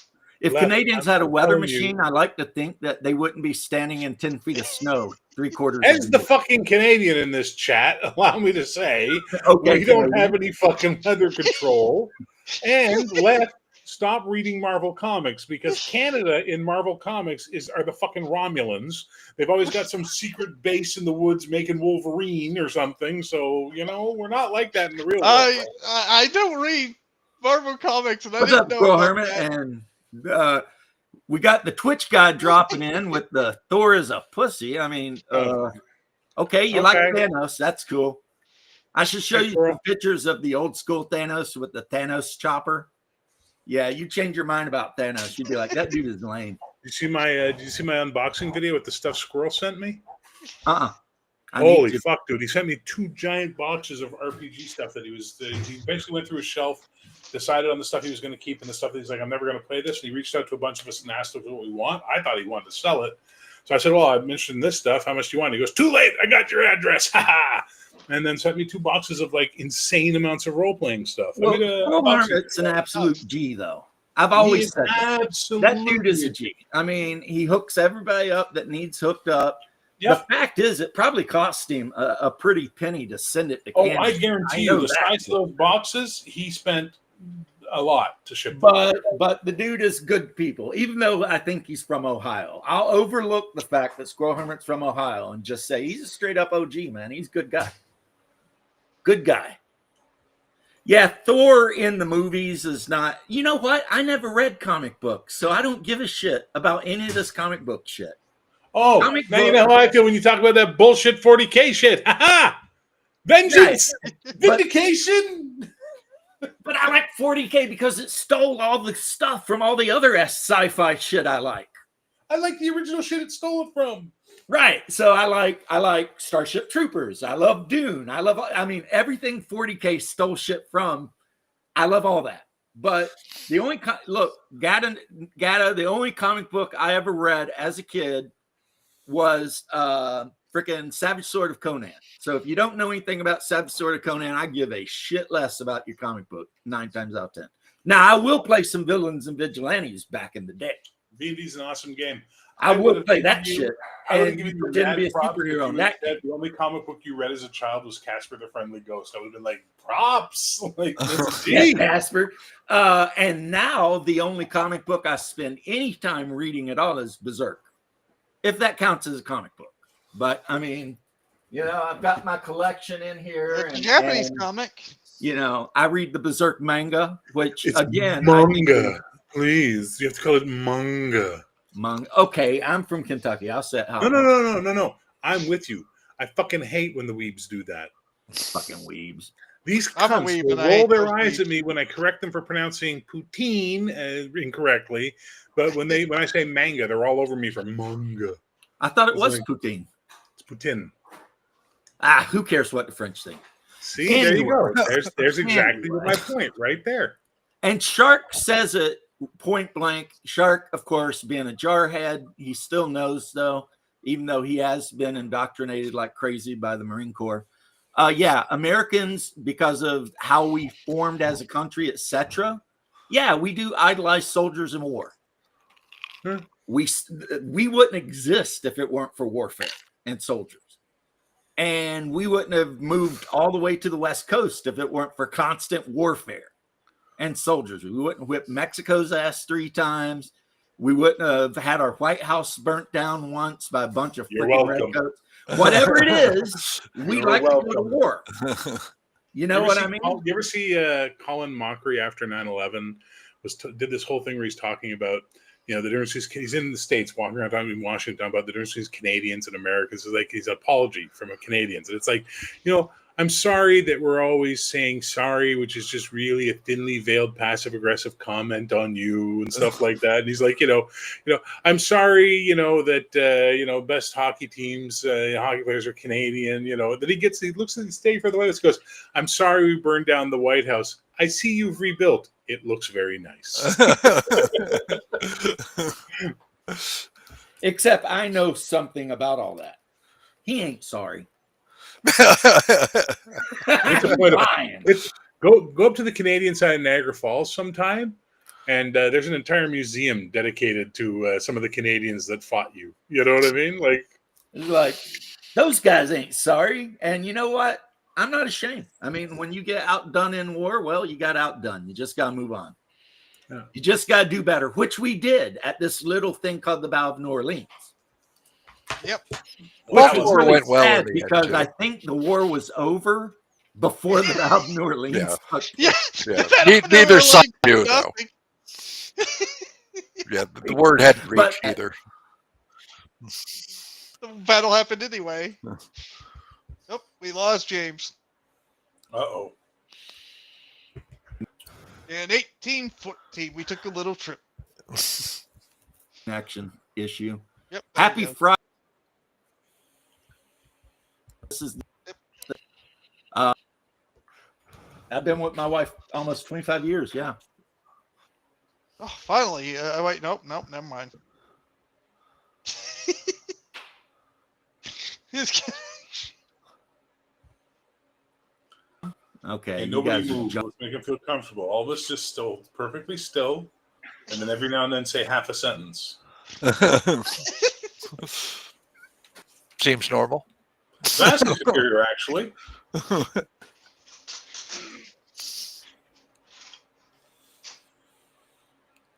You know, if that's the way you want to do it. See, that's way more fun. Ah, fuck. It's fair show now. No, it's not. You're in the big picture. You got to be the lead. You've been Okay, fine. promoted. Shut the fuck up about Terminator. Okay. Shut the fuck up about 40K. Okay. I don't care about 40K. The hell are you doing here? Tori, Uh-huh. record it forever. Okay, all Americans listening to me right now, stop listening to the idiots on YouTube. Alberta is not going to leave Canada soon. All right, welcome back, James. Swap us out. Hey, how you doing, homie? Well, if that does happen, I insist we get British Columbia as well. Otherwise, it's just going to look weird. Well, the goal is to have British Columbia, Alberta, Saskatchewan, and Manitoba link up as Western Canada, which will disappoint me greatly if they do this and they just call themselves Western Canada. I'm gonna be like, go fuck yourselves. Come up with a new name. Don't fucking recycle shit. But this is the problem with Canada. So in Newfoundland, there's a town called Dildo. Not joking. And the northern end of the town decided to have a referendum because they weren't going to be part of Dildo anymore. They wanted to be their own municipality. So they had a fucking referendum. They succeeded. And now they are the municipality of North Dildo. I don't know. There's a part of me that thinks that's just awesome. Yes, The go more I learn about Prairies. Canada, the more I'm like, those guys are funny guys. Listen, Coco, I tell you this right now. If it ever looks serious that the western provinces are going to break off, I'm moving there. And I ain't going to fucking Winnipeg. No fucking way I'm going to your frozen mosquito hell. I don't think I believe that they're actually going to leave. And if they do leave, I don't think that they actually have any intent to join the United States. But I've been wrong about everything before I was 32. So, who knows? So you see there, he says he has sports teams, Huskies and Rough Riders and all that. There's a fucking hilarious, not Rick Moranis, the guy who did Ed, what the fuck's his name? Martin Short? Martin Short. He has this amazing thing where he's explaining the CFL to Americans. He goes, you need to understand that at one point in time we had the Saskatchewan Rough Riders in the CFL and we had the Ottawa Rough Riders, which meant that you could hear a Canadian listen to the sports here and say, they'd hear the report as Rough Riders 7, Rough Riders 0, and go, I feel bad for the Rough Riders, but go Rough Riders. That's how fucking stupid our country can be. Well, here's how stupid my state is. We put together a baseball team that completely sweeps the league and wins the pennant, and then we immediately disband that baseball team. Which team was this? Florida Marlins. When was this? I don't know, 10 years ago? Really? Why'd they disband them? Money. So they were heading for the World Series, and they They disbanded? won the World Series. They beat the New York Yankees in the series, swept it, and the entire team cost less than what was the big star in New York at the time, A-Rod. Soto or whatever. The entire Florida team's salaries combined was less than this one New York Yankee player's salary. And we whipped everyone's ass. And then as soon as it was over, they got rid of the team. Oh, look at this. Mr. Max says, the Albertans are not serious. They're just big crybabies. And he know that because he's Quebecer, and they are the first primary big crybaby of Canada. Yeah. That's like we were saying earlier. Quebec's just mad that Alberta's trying to leave and they didn't make it first. But I guarantee, though, if Quebec did leave Canada, the United States would not try to make you guys a state. We'd be like, Oh, God, no. And they have would fun never with that shit. We have a California. Thank you very much. Yeah. We don't need another one. Quebec we don't need any of that. Quebec's its own fucking thing. Okay? I never explained to you guys, I never told you my routine about Canada and Quebec. So Americans are always asking us, what's with this whole fucking Quebec thing, right? And Right. I've always tried to explain it. And I finally have a buddy of mine who came up with this thing. We worked it out. We came up with basically this is how you explain it. So you have to understand, Canada and America are the children of England, right? And when you guys left, you had a big fucking fight. The car was lit on fire. You fucking threw some shit through some windows, and fuck you, we're leaving. It's our own thing. And you did. And you were cool, and you had a great time. We hung around until Mom came to see us and said, Canada, have you thought about maybe moving out and getting your own place? And we said, Can I come to dinner in my laundry here and keep you on my money, please? And she said, all right. And Quebec is the hot French chick we're dating. And every now and then she says, Canada, I don't feel to do this. You don't love me. I'm leaving you. I'm going away, Canada.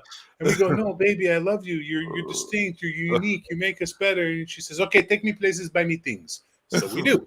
And then we show up at a fucking World Trade Summit with Quebec with its own trade delegation.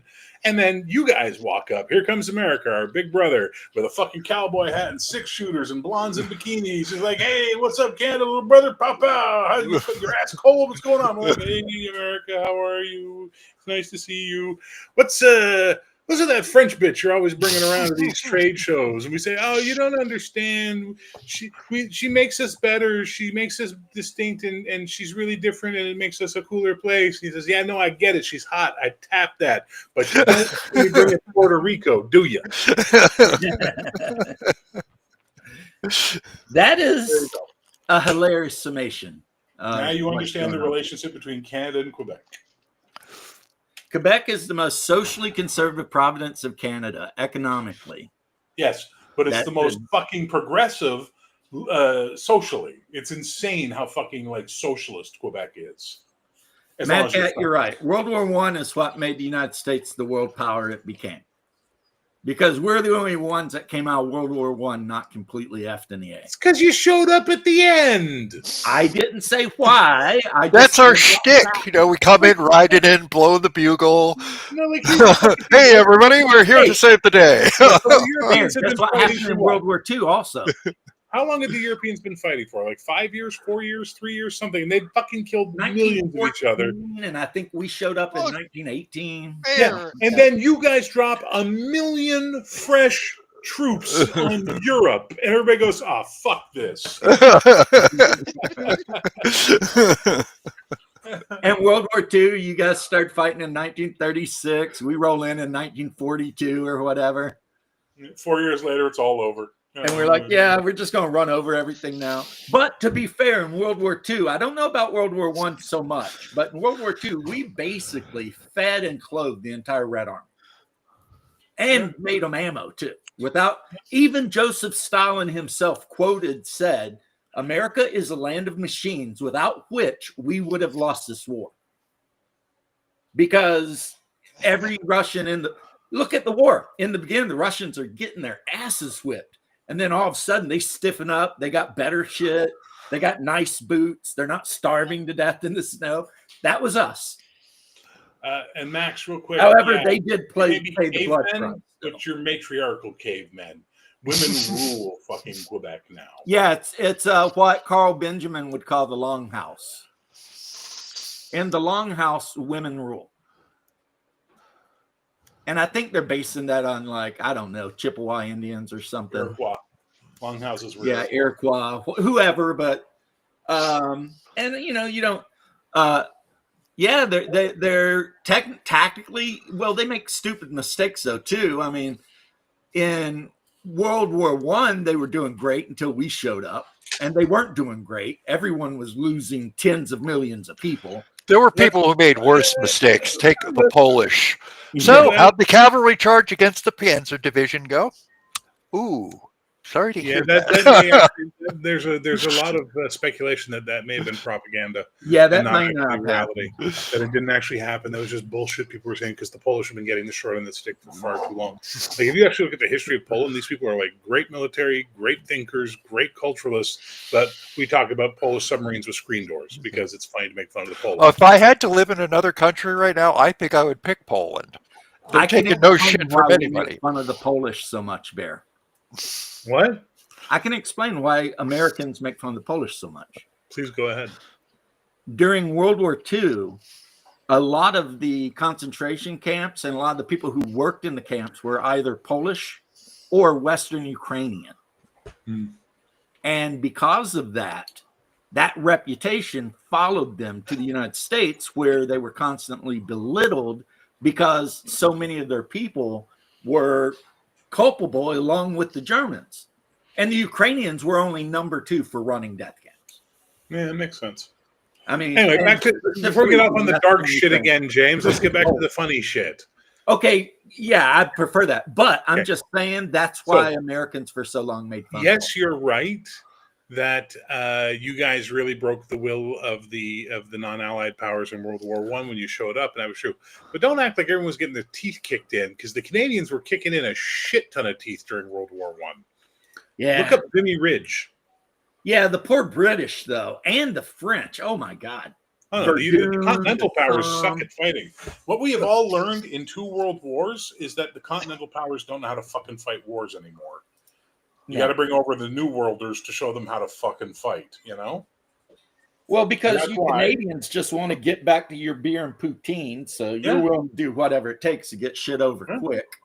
Including future war crimes. Until you tell me I'm not allowed to do it, I'm doing it. The Canadian military basically... Hang on. Then when you tell me I'm not allowed to do it, well, if nobody's looking, I still might do it.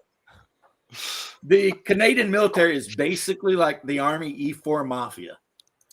Give them a job, tell them they can get a nap afterwards. They'll get that shit taken care of in 2 hours, even if it should take a week.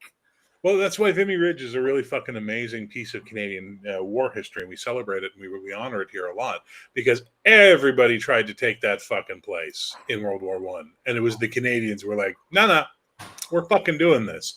And we lost thousands of men fighting Vimy Ridge. But when the dust settled, we were on top. We took the fucking ridge. You know, like that was it. No, and that's because Canadians used to. We don't need more. But we used to have a stomach for war. We didn't want to do it, but we were like, okay, if we're doing this, we're fucking doing it. I like making fun of Canadians as much as the next American, but I also have a deep respect for them. And in my heart, I consider you guys, like you said earlier, to be like our brother. We are absolutely brothers. And the idea of America and Canada ever getting into a scrap, I can't imagine. And if any enemy country ever invaded Canada, even at 55, I would try and volunteer to go up there and fight. That's how much I actually love the Canadians. And no, I do not want them to be part of the United States. I think they're better off doing their own thing. Yeah. That way we can watch them and learn from their mistakes and vice versa. Except right now we're just doing your playbook, fuck. That's what I was making fun of. I was like, welcome to being American. How you loving that shit? Not good stuff.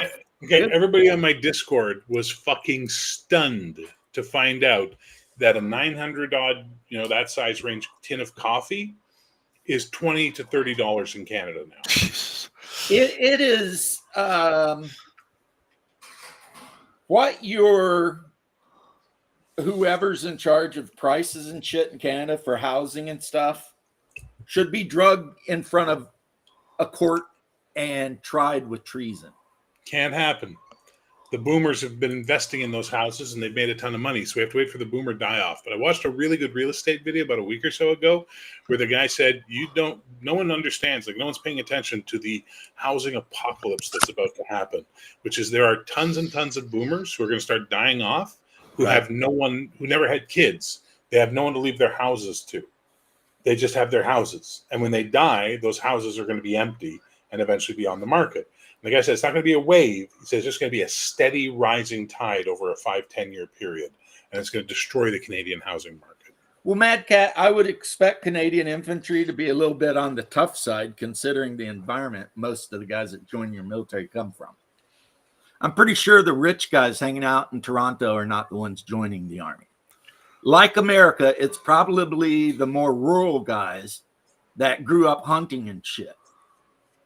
You know, which is why the latest commercial for Join the American Infantry Army, it went from this story starts with two moms to a bunch of dudes jumping out of an airplane, screaming and carrying on, running around with rifles. You know, it's like, because they realized my story starts with two moms in San Francisco did not appeal to all of the rural Appalachian guys who fight the majority of our wars. Right. So hang on, Mr. Max, you're right. You're right. But 817,000 migrants in the first 4 months of 2025 can't afford $1 million house. And when all these houses start coming on the market, they're initially going to be coming on the market for the first year or so for like 700,000 plus. And when they're not getting snatched up because there's no one to fucking snatch them up, and the volume exceeds the amount of people who can pay that, the prices are going to fucking crash on houses. So yeah, right now you're right. 3-4 years from now, we'll see what happens. The boomer die-off is going to change a lot of shit for Western civilization. Most of your immigrants just moved to like Toronto or something anyway. Yeah, Montreal, Toronto, Vancouver. They don't move to like out in the woods somewhere. They're trying now. They're trying now to spread them out and get them out into other communities. We call them new Canadians, right? But yeah, new Canadians. They're trying to get them into smaller towns and stuff like that. And some people are doing it, which is the Punjabi Sikhs. They're going all over the place now because they are one of the best assimilating immigration groups you can have is Punjabi Sikhs, because they show up and their general attitude is, we're here, we do our thing, but we respect your thing and we're not here to change your thing, right? So that works out really well for the thing. The problem is their kids are assholes. That's the problem. America, most of our problems are actually with second or third generation. Mm-hmm. It's same thing in Britain. Those are the ones who become terrorists. Yeah, like 2 or 3 generations in, they've been completely sequestered off by themselves. They basically have no culture because they're aliens in the country they live in. They're not really connected to where the family came from, and that drives them off a cliff. Let me go put my supper in the oven. I'll be right back. Immigrated from. Oh, James is freezing up again. Am I freezing again? Yeah, on and off. Oh my God. My internet says that it's strong. It's strong and awesome. So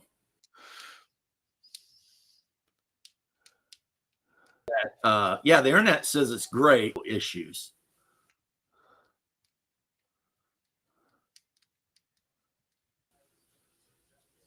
Yep, you're still all like you're kind of out of focus and you're like herky. Okay, I hit to add left to the stream. Yeah, this shit again.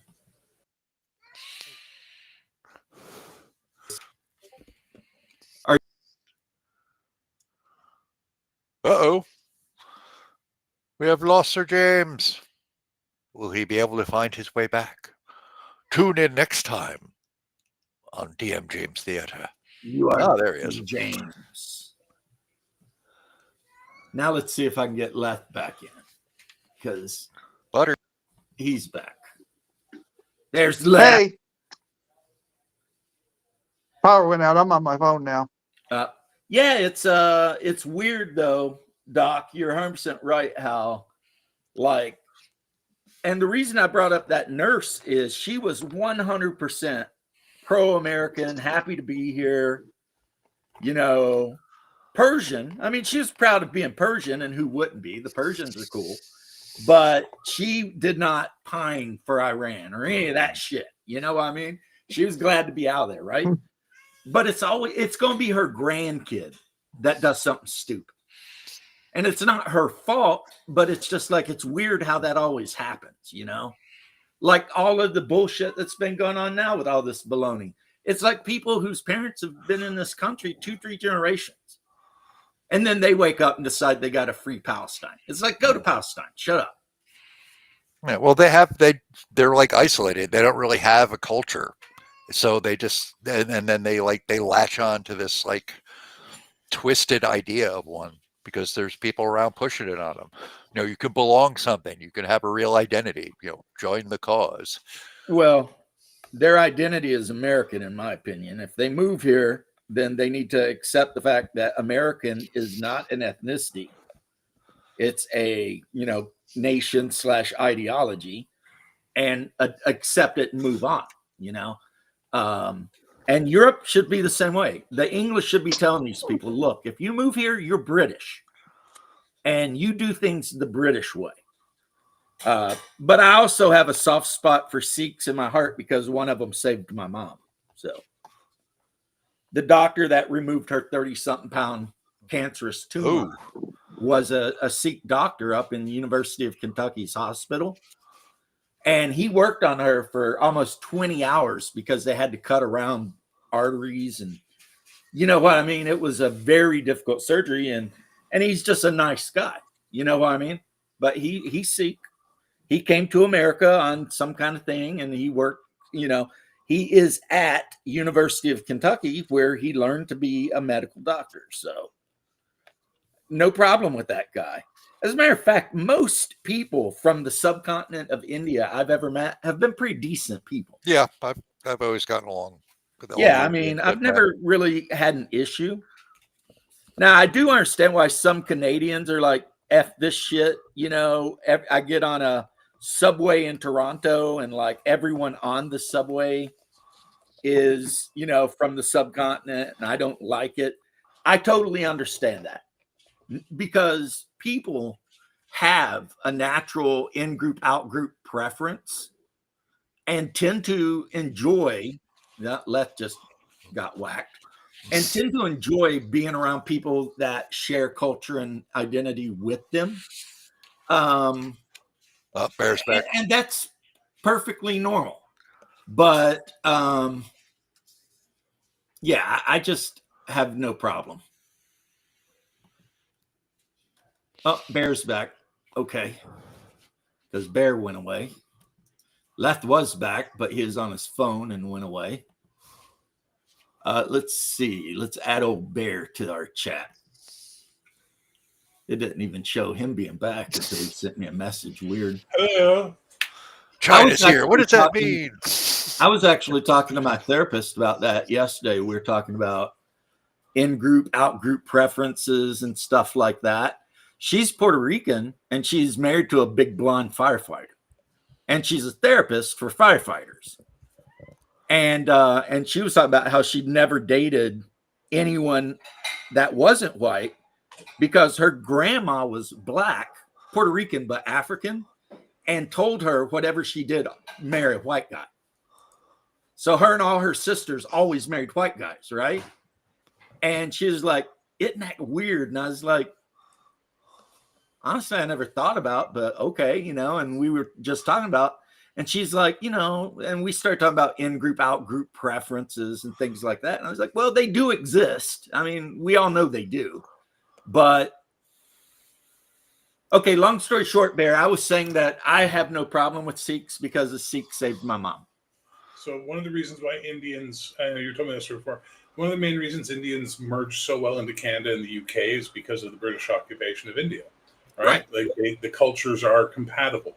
There are differences, obviously, but they are ultimately compatible at the end of the day because of that British connection. Same reason you and I get along is because we have the British connection. So we can laugh at the Brits all we want. We can talk about the empire. We can all that. But at the end of the day, the Brits unified more of the world than they ever separated. Well, I mean, I've went on the record saying point blank that I think that the British Empire was a good thing. Well, listen, if you were going to be colonized by someone, Yeah, boy, that's the way to cross your go. fingers it was the British. Because if it was the Germans, the Belgians, the French, the Spanish, or the Dutch, your society is a shithole now. Yeah, I mean, you know, And the reason especially for that if is you that were, follow. especially if you were Central Congo and you got settled. Oh, yeah. But the reason for that is this. The British would come in and go, all right, so we're going to run your country, and you're going to send us the lovely, lovely fruit and rubber that you send us. And my God, it's hot here. Do you think we could put in some buildings with some, like, cooling features? That would be lovely. Also, I've lined you all up, and this guy looks most like us, so he's going to be in charge, and anyone who looks like him would be great. But we're going to need Stephen here. Stephen's going to be a governor general. A very bumpy ride coming in from the port, so we're going to build some roads, make that a bit better. Your children are rather stupid as well, so we're going to put in some schools, and we're thinking we'd like to have running water, if that's all right for everyone, and some electricity would be nice too, so we'll take care of that then. And this whole tribal thing where you just yell at each other and then kill each other, we're going to get rid of that and put in a parliament where you can actually talk your problems out. That should be good. Very well, so just keep sending us the rubber and all that, and tally-ho. Whereas the other European powers should have went, we're going to fuck you, steal all your resources, and leave you Christianity and fuck off. Bye. So, you know, like you look around the world today, former British colonies are in a lot better shape than former French colonies, former Spanish colonies, former Dutch colonies, former German colonies. You know, just saying. Yeah, The India Belgians were is the still worst. using the trains that the British left them. I mean, I don't you like know. riding in the carriage. We're going to put trains in. That'll be lovely. There we go. Yeah, they're like, it takes too long to get from here to Punjab. It's very hot here, and I don't want to be riding in a cart. So we're going to put a train in, and it'll have fans. Yeah. That's So, what I'm saying. yes, I mean, they did horrible shit. Americans, we were pretty lucky to be settled by the British as opposed to someone else. The point is that, yes, the British did bad shit. Yes, there's tons of horror stories from their colonial days. You can find them all over the place, and they do not minimize the horror that was done. Max, I disagree. Compare it to all the horror stories of the Spanish colonies, the French colonies, the Belgian colonies, the German colonies, and it's like the British colonies seem like fucking story time with Mr. Bill, you know, by comparison, because like, holy shit, the rest of them did not give a fuck. The Mexicans, though, they had this weird thing, or the Spaniards, I should say, where they like their colony in Mexico, they had like 8 classifications for people depending on like your bloodline. Like I'd never heard of like Zastiza and Mestizo and I mean they literally had like 12 castes in Mexico when it was under Spain. And it was like, oh, well, you're Spanish and Indian, that makes you this. And if you're pure Spanish, you're Castillo. And if you're Indian, you're this. And if you're black and Indian, then you're that. And it went back and forth. But no, Max, you're entirely wrong. Regardless of who was doing the colonizing, most of the time it was a net gain. I say most because, I mean, what King Ludwig did in the Congo was definitely not a net gain to anybody who was being colonized anyway. Those guys. TCG, have you ever listened to British people talk about the weather? Absolutely, that's why, because they complained about I really want all of this, but by God, it's hot. How does one? Where are Scotsmen? Sick our Scotsmen on them, and that's what they did. They just fucking every British fucking group had a Scotsman in charge of their army, and he would just yell at everybody. You're muted, Doc. I think British imperialism was driven by the fact that they didn't have any good food, and they were constantly looking for better takeout. It was driven by the fact that they live on a fucking island that's smaller than like fucking, you know, some of our small provinces. You know, and what I had mean? a Like, massive population. Huge population. And the Irish had to do something. So the British Well, they were all were like, busy hey, being sent to join Australia. our army for 20 years, you'll be set. So, like he said, you've got a Scottish sergeant leading a regiment of, you know, the King's Royal Irishmen or something. And they're marching through freaking Central Africa.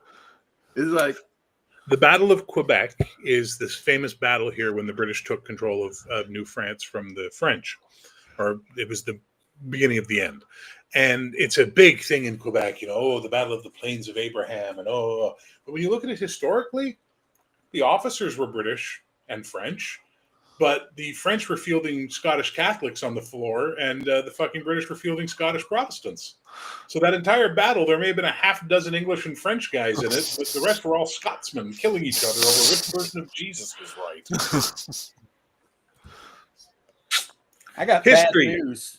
Fun They're place. both wrong. Yeah, I know, because you're fucking Orthodox. We know. But anyway, hey, whatever. Max, I refuse. I feel like Max is baiting me because I disagree with everything. Of course, my culture is the best. What, you want me living in the middle of Central Africa, dying of malaria and sacrificing children to some totem pole or some shit? No, thank you. No. Like next, you're going to start arguing the Spanish were bad for ending the Aztecs, cannibalizing everybody and shit. Get out of here. What did the Romans ever do for us? Right? Aside from the aqueduct, the roads are quite nice. All right, aside from the aqueduct and the roads, we all know about those. Well, it's quite safe on the streets at night. Yes, okay. Aqueducts, roads, safety. It's quite, the food supply is good. Yes, we're well fed. Yes, we know. The Galactic Empire is better. Okay, here comes Jose. We're not talking about Star Wars, even though I agree the Galactic Empire was better than the shit show that happened afterward, according to the legacy shit. I mean, yeah, Palpatine's evil and shit, but at least you could sell your cabbages on some outback world and not get blown up by random freaking rebels and shit because your cabbage stand is close to an Imperial Army base.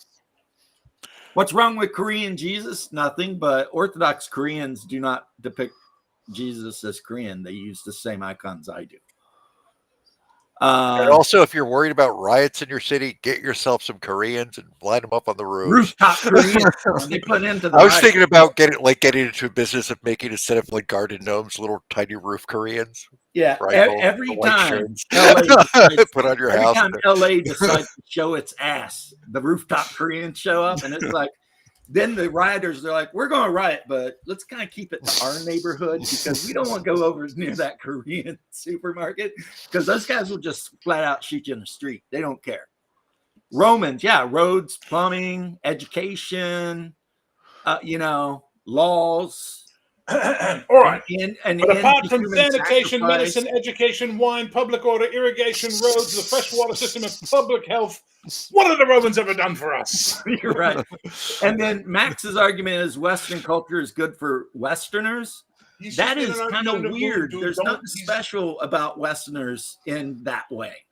You realize he's just trolling for an argument. I think he is trolling. Max, you're French. That's all I gotta say. You can't. He's not French. Can't He's not French. He's Quebecois.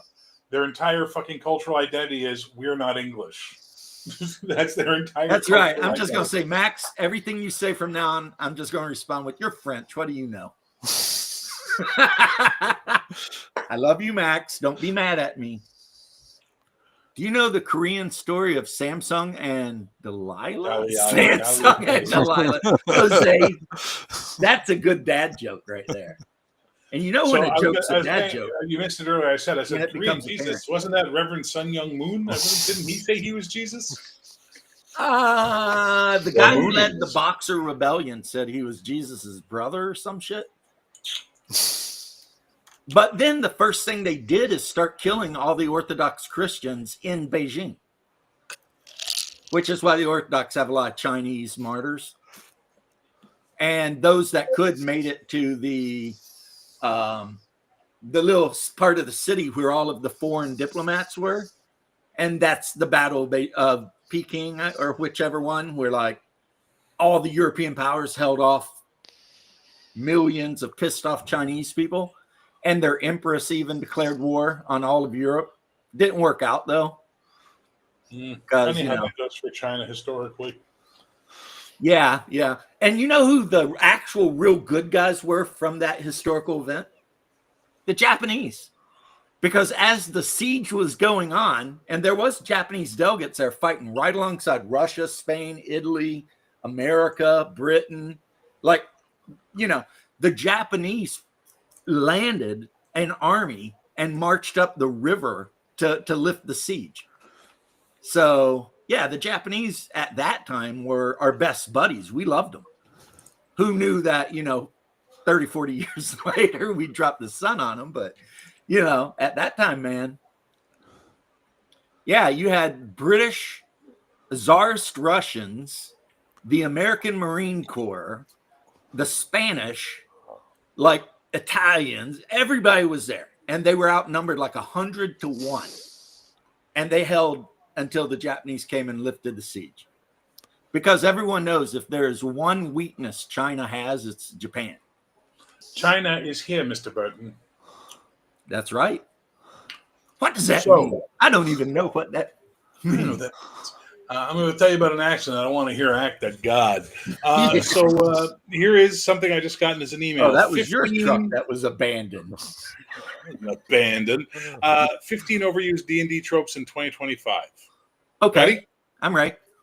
The edgy warlock with a tragic, mysterious past. The ancient evil sealed away and awakening again. Multiverse hopping as default rather than a special event. Ugh. Tavern brawl as every campaign's opening scene. Every powerful NPC is secretly a god or archfiend in disguise. Predictable villain monologue just before defeat. Relics that turn out to be one of the 7 lost artifacts, again. The whimsical but ultimately tragic gnome inventor. Moral ambiguity for every protagonist, no true heroes allowed.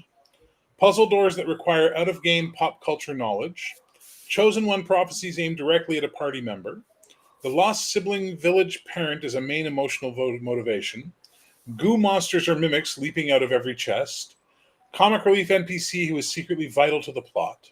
Wild mage surge tables used for every spell. The old mentor who betrays the party at the worst moment. The party's rival is just an evil mirror version of them. Final boss fights in crumbling castles or atop volcanoes. Reoccurring dream sequences with cryptic foreshadowing. And dungeon riddles that boil down to trial and error. I don't know. These sound awesome, and I want to play in this campaign. What is this you're reading from? It's someone sent to me as an email. The link for this webpage. The most annoying fantasy tropes in D&D and what to do instead. And he's got a list of 15 of them that he thinks are the most annoying. And it's like, maybe you should play some other games because obviously your friends are being assholes to you, man. Because this sounds like awesome shit. Most of it. Some of it. I mean, I've done the whole campaign starts with a bar fight thing. Yeah. I mean, it's a good way to grab their attention right off the bat and get them involved. I mean, it just depends on what kind of campaign you're playing. I mean, I think it sucks that we're at the point where we have to fucking reinvent fantasy and do the deconstruction of fantasy now. It's like, fuck, really? Didn't we just do that? Well, I mean, the campaign starts with a bar fight I've used for Traveler.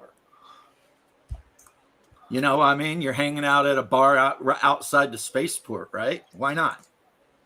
Boom. It works for any role-playing game, really. I think I'll do a VR marathon. But that doesn't make your statement untrue. Your statement is still absolutely true. What's a VR marathon, Mr. Max? Virtual reality? Yeah, I don't know what that means, VR marathon. He's going to wear a headset and do a bunch of shit. Boy, that sounds like some engaging YouTube. One of my brothers has this freaking VR headset and a game called Smash All the Spiders or some shit, where you wear all of this gear and it puts you in the game and your job is to run through the house trying to kill spiders. It's like, okay. All right. I can't play VR games because they make me want to throw up. Oh, a video reaction. That's totally different then. I will tell you this. If you do a video reaction on my video, I will do a video reaction on your reaction to my video. And we can keep that shit going to the 10th level of hell. I'll do what I did to Shauner on you. I will go freaking reaction intercept, or what is it? Inception. people won't even know who's reacting to who by the time it's done. They'll just be like, what are these two retards doing over here? Need to plan it out so that you can like have arguments with yourself across like different Right. layers. Exactly, Jose. That's why I quit being like, I used to play Battlefield 3, probably 200 hours a week or so. I was a top 5 assault class in the world. Code name Hamburglar. That was my account name. And at some point, I just started developing really bad motion sickness. So I don't play first-person shooters anymore at all. They make me want to retch, which sucks because it turns out at that time, 20 years ago, 30 years ago, 25, whatever, when Battlefield 3 was out, turns out I was really good. But I was cheating because I always took the hill pack and the defibrillators. So how I got so good is I was super support guy. I'd see a cluster of my team piled up in a firefight, and I'd run up and throw the big hill pack and just start getting everybody up off the ground and get so many points that I always come in. I might get 5 kills in a game and still be the number 1 high scoring guy at the end of the game. And yeah, it was because, you know, I was playing support. I mean, I still had a pretty good KD ratio. I killed a lot more people than I died. But yeah, I got most of my points just on support stuff. And of course, most of it was just camping Metro. Because for some reason, Metro becomes super popular, and every server I'd play on, that's the only map they ever wanted to play was Metro. So, you know, there's so many choke points in Metro that if you're actually willing to be a healer, you can just run up and there'll be like 20 people on your team getting shot and shit. So throw down that hill box and just watch your points spin, you know? But I will say this, the best Battlefield ever created was probably Battlefield 1942. Before DICE completely sold out the EA and become a bunch of bitches, pretty much. Yeah. Like every other Battlefield after Battlefield 1942 was a step back. No, we're actually different first-person shooters. Remember the Medal of Honor games? Yeah, they were good. But Battlefield, they kind of disappeared after a while. Battlefield, you could have so many people playing, and in Battlefield 1942, depending on the battle you pick, you could go from infantry engagements on Wake Island to controlling an actual battleship at the Battle of Midway, or aircraft carriers. You could fly different fighters and bombers. I mean, any kind of role you could play. And every version of the game after the first one, they reduced more and more things you could do until now it's just Call of Duty. So, you know, small unit tactics and shit. Off Grid, what is up? We got the Canadian crew in here. AD&D cancel. That sucks. Attending cons. Con. Yeah. Also the best Star Trek movie ever made. Agree to disagree. Which one do you think was better? I vastly prefer Star Trek 3, Search for Spock. Like, I love all three. They're a great trilogy, 2, 3, and 4. Search for Amazing Spock was trilogy. good. But I love Search for Spock. Now, is Search for Spock the one that added what's her name when she was hot, pretending to be a Vulcan? And that was Kirstie Alley was in 2. Yeah. And then Robin Curtis takes over in 3 because there's so many rumors at the time, like, oh, Kirstie Alley didn't want to work with Shatner because Shatner hit on her and all that. Turns out, ultimately, she finally revealed, no, she just asked for too much money and the studio wasn't willing to pay her. Yeah, I don't see how Shatner would be hitting on her. I mean, that dude's been happily married for like ever. You remember back in the days, man, people love to tell shitty Shatner stories and make him sound like he was a monster. Now you hear it all coming out, and it's like everybody except fucking George Takei loved working with Shatner. They talk about how he was like a fucking general of good cheer on set and made sure everybody was always in a good mood around and always making jokes to keep everybody light and happy on their long work days. But Takei fucking hates him. Takei hates him because that's the only thing that Takei has. If it weren't for Takai going on frickin' X or Twitter or whatever and bitching about Shatner, no one would give a fuck about that guy. They just think, oh, Christopher, or he played Sulu. Okay, So whatever. me and my buddy used to do this joke when we were hanging out bored on set, which was that basically George Takei, after Star Trek, he was typecast as Sulu, and he couldn't get any auditions, so he eventually started going to roles for other ethnic types, but dressed up in like classic ethnic gear, but something that hides his face. So we do this whole routine. We'd be like, you know what, Mr. Gomez, that was a great audition. Oh, thank you very much. That's great. Listen, we think you're perfect for the role. Would you mind taking off the sombrero and the bandito mask, though? Because we'd really like to just get a look at your face for that. Oh, no, I don't wish to do this. No, look, just take it off, man. We just want to see your face. It's okay, man. You're great. You're going to get the role. You're perfect. We just want to see your face. No, I prefer not. Listen, do you want to be in the movie? Take the sombrero and the bandito mask off. Hey, you're Sulu. Yeah, I love Christopher Yes, I am. Do I Lloyd still get as the a part? No, Klingon we with can't that put Sulu in our thick movie. British accent. What was that, Jen? Sorry. Christopher Lloyd as a Klingon, but Yeah. still with the thick Yiddish accent. Oik! He doesn't quite do that. Oik, I need a pastrami on rice sandwich. Impressive. Make planets. John Larroquette is one of the Klingons in that too. Is he? Yeah. I had no idea. When he goes opinions, and he says impressive. They could make planets. He's the one who lives, malts. Yeah. And then when he says, "I do not deserve to live," fine, I'll kill you later. You know. You can't deport Takai. He was born here. His mom was born here. I mean, come on. He should be deported. He's American. We're going to He's deport an him. actual American citizen. Puerto Star Rico? Trek 3, but find it hard not to hear Jim Ignatowski as a Klingon. So what's his name? Kevin Pollak used to do this scene where he'd say, like, he turns on he goes, he's a Christopher Lloyd is a Klingon. He turns on the thing and he's like, Klingon commander, what do you want? Captain Kirk, give us the Genesis device. No. Okie doke. Yeah, like man. I just, you know what? I think deep down inside, I'm just a fan of less cerebral Star Trek episodes, and the second movie was definitely more about action and revenge and kicking ass and It was a submarine fight. right, but it was great. The Enterprise is all effed up and it hides in the gas nebula, and so it was a battle of the intellectually more powerful Khan versus the less intellectually powerful but more experienced Kirk. Well, that's where it's like Spock says to him. He says his tactics display a two-dimensional thinking. All right, so Khan's fighting the battle on a chessboard, and Kirk's like, all right, negative z-axis, let's go. It's just Right. now we're fighting in 3D, bitch.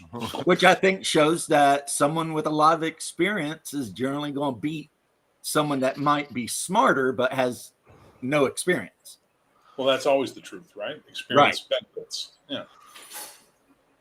Okay. Yeah, George Takei has been just nothing but embarrassing to himself. And if you were ever like a hardcore Twitter guy like I was years back, Takei would say something completely ignorant, and then Shatner would just cook his ass. Like a one-line thing that would just cook Takei and make him look like a complete asshole. And then, like, Takei would be quiet for a little while, but eventually he was going to run his mouth again. You always knew it. And Shatner had just killed him. I mean, just... Also, like, Takei was always bitching about they didn't get enough screen time. It's like it was the 60s. They didn't do ensemble shows. He was the star. DeForest Kelley and Leonard Nimoy were secondaries. And that's the original Star Trek is based on the idea of mind, body, and soul. Spock is the mind, Kirk is the body, McCoy is the soul. The body takes action, but only after consulting the mind and the soul, right? The problem is that they all think it's like Next Gen, where they had 7 lead characters on that show, which was insane because the show ultimately became about Picard and Data. Then you go to Voyager, same mentality. It's there's 7 lead characters, but eventually just becomes about the Doctor, fucking the captain, and 7 of 9. That's all we give a fuck about. Everybody else is just bit players. And we know why you Yes, like 9 on the other 9, hand. thirsty fuckers. DS9 has 7 main characters, and then explores and expands like 15 more sub characters in that show. DS9 is the best fucking Star Trek. I'm sorry. I Hands agree. down. I agree on that. Absolutely. I can. I kind of rewatch like the DS9. Ferengi that ran the bar. Yeah, Quark. Quark. Yeah, I always thought he was interesting. Do you ever see the time when he's having the speech with Garrick about root beer? Oh, that's one of the best. That's one of the best Yeah. scenes. In Yeah, any That is Star one of the Trek. best speeches in Star Trek ever. It's so Yeah, because good. it's like War and Peace. Yeah. But the whole thing was just like he's like, I want you to try this drink. It's a Federation drink called root beer. And Garrick's like, no. He's like, no, try it. I was, it's cloying. It's disgusting. He goes, yeah. You know what the worst? He goes, just like the Federation. He goes, you know what the worst part is? The more you drink it, the more you like it. And then Garrick just goes, just like the Federation. Like it's just like they use root beer to explain the entire political ecosystem of the fucking show. You know? I know Yes, he I had some know that. speech where he talked about Oh, everybody the has Ferengi war, like but nobody has because- peace. So Right. peace is available at an all-time low. It's like, yeah. It's great. You've got guns. They've got guns. Everybody's got guns. yeah. Yes, that's a I great like show. I liked Quark a lot, and I liked the Doctor. Sure, yeah. I liked Cisco. It's just Actually, I like pretty much all of them, really. I love Garrick I even like and Cisco Bashir. Kid. And I When they usually made don't Garrick like and Bashir the fucking when they started having Garrick and Bashir hanging out all the time and talking was to each other. Bashir the like The parasite Doctor. thing? Yeah. No, he was the doctor. He was the doctor. Bashir was the doctor. Okay, I know one of them was Yeah, a parasite or something. No, that was Jadzia Dax. But so that when you have Bashir and Garrick being friends, and he tells him the story about he goes like the little kid who cried wolf, and he tells him the whole story. He goes, so the moral is never say that don't lie because you'll get caught. And he goes, really, doctor? Because I think the actual moral is never tell the same lie twice. Oh, the Kardashian guy that was on there. Yeah, he was cool. The Taylor. Yeah, but he is actually a spy / whatever the hell he was Yeah. doing. Yeah, he was pretty cool. The music in Wrath of Khan was awesome. It absolutely was. I don't know who they got. Maybe it was John Williams, but whoever No, it was, it's not Horner. It's Christ! It's the same guy who did fucking Battle Beyond the Stars. Believe it or not, Star Trek 2 score. Is it James Horner? Yeah, it's James Horner. James Horner is the guy who did that the one. rules of acquisition. Yeah. Yeah. But the thing with Star Trek and Bear already said it, but I feel the need to hear my own voice, is there were 3 lead characters and everyone else was an extra. That's classic Trek. Sorry, Sulu, you signed the contract. I mean, you don't hear the guy that played Scotty bitching all the time. And there were episodes where he'd be in it for like 5 minutes, just screaming, I need 12 hours, Captain. And Kirk would be like, you got 2. Hi. And never see him again. It's like no one else bitched but Takai. Like there would be whole episodes you wouldn't see the nurse, you wouldn't see the engineers, you wouldn't see Chekhov. He'd be just sitting there like a statue in front of the little thing, Only Sulu got mad.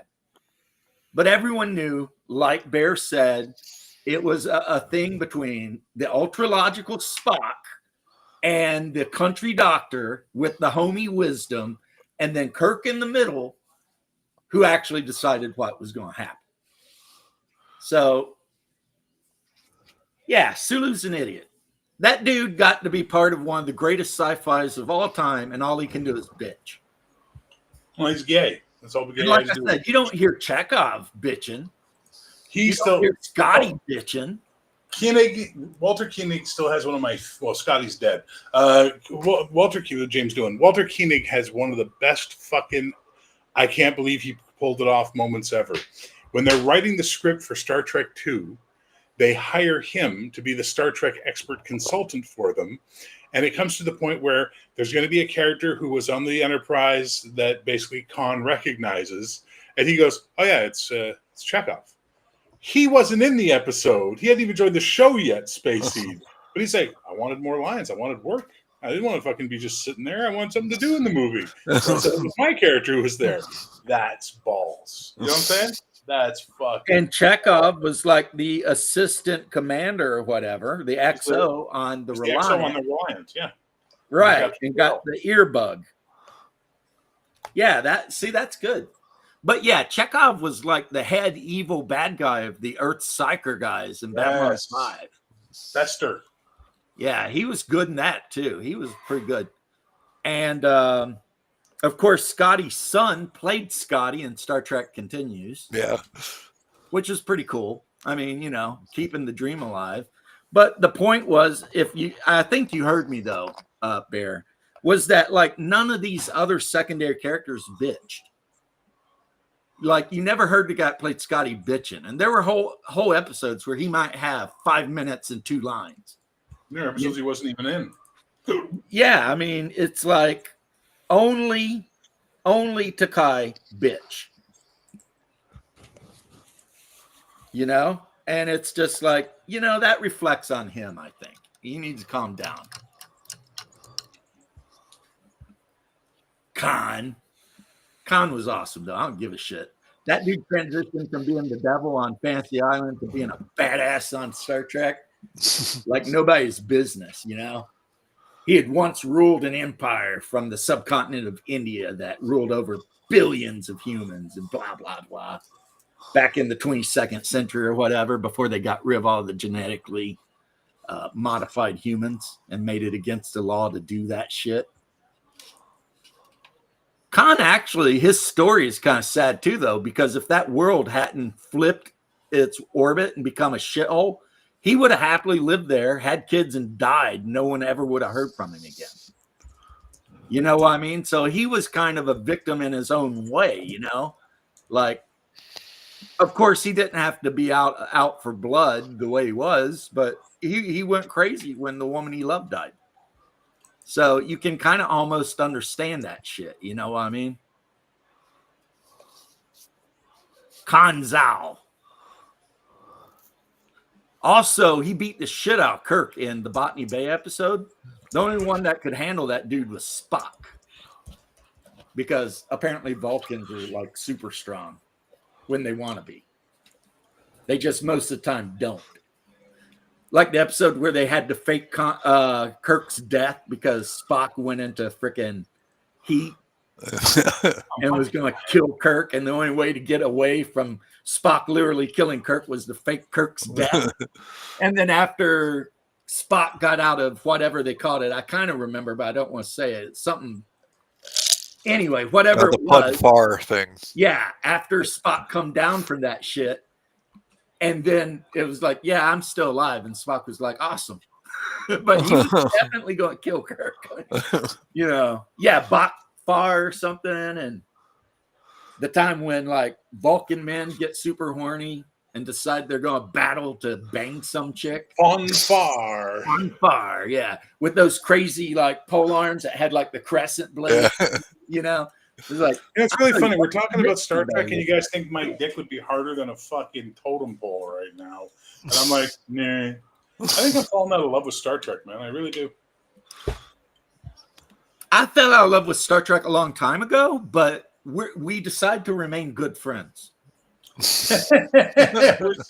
seeing 40K, but we're still like I started seeing 40K and Traveler and BattleTech and stuff, but it's kind of like when that first girl you dated kind of seriously in either middle or high school, depending on how quick you developed.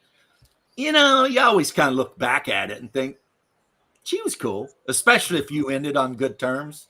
Because, half of the people you date in middle school or high school, you don't end on bad terms. You just both realize you'd rather date someone else.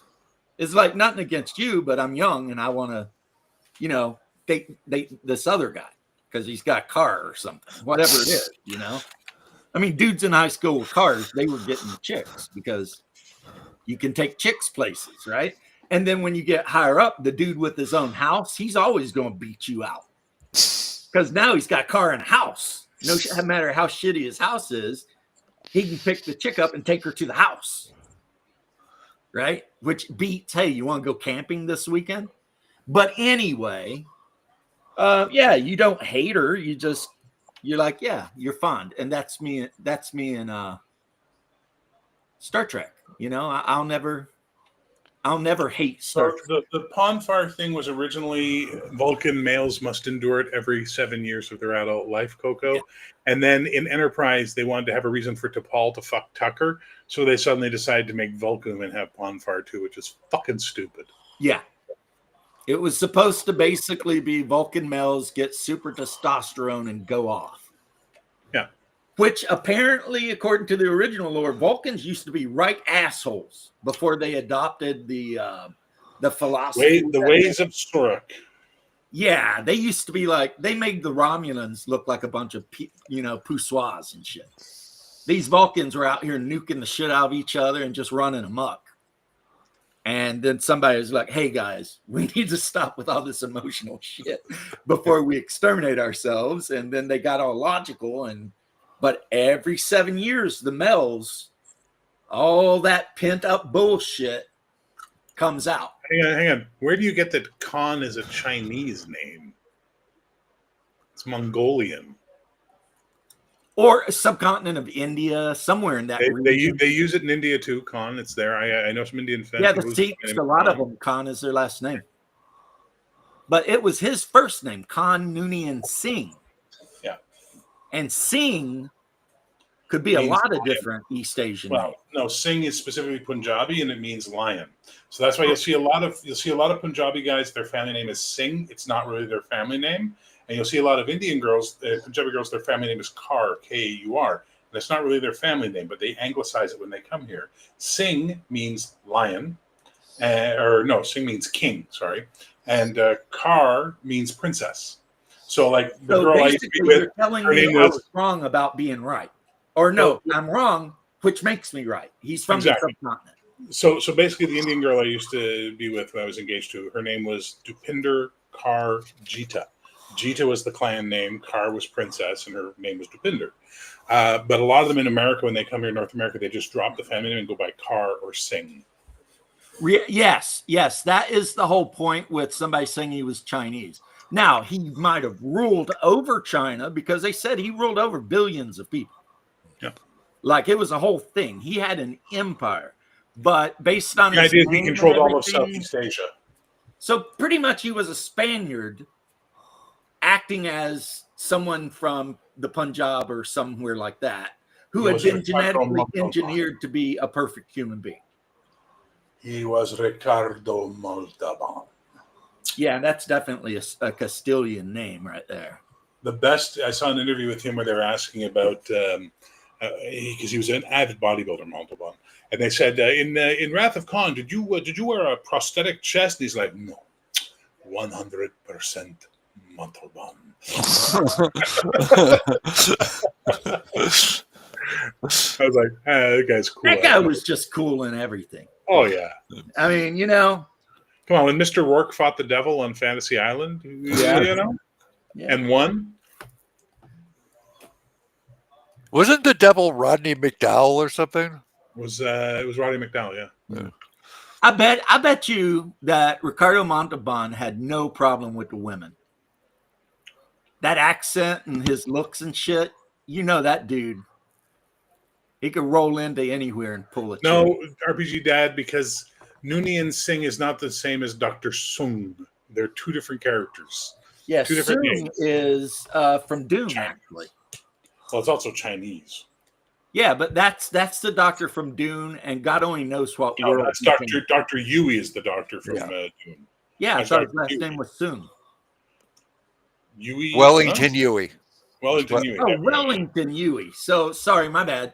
Where am I thinking Sung then? Sung Eric Sung or Dr. Sung is the guy. Noonien Sung, Soong, is the guy who made Data. Oh yeah, but Khan was Noonien Singh. Noonien Singh, yeah. Yeah, he was definitely 100% from the subcontinent or thereabouts. He was also, though, remember, we're arguing about the ethnicity of an artificially genetically engineered superhuman. That's fair. That's kind of like arguing about what is the true ethnicity of Christ. Well, I don't know. He's half God. So, I mean, we can argue about stupid shit, but you can tell by looking at the guy and the way he acted and everything, he was trying to be like a North Indian. He was definitely not trying to be a Mongolian. If he is Mongol or Chinese, they would have hired a Mongolian or a Chinese person to play. But they hired a Spaniard who can pass for a North Indian. If you guys look into this shit, you'll find out that a lot of people in Afghanistan, Pakistan, and North India are as white, pink as I am. Right? It's just how it is. And in Indian culture, for the longest time, I don't know if it's changing now, the paler your skin meant the higher your caste. And no, that didn't come because of evil Europeans. That was You there know, making forever. that shit up. They come up with that shit all on their own. So, yeah.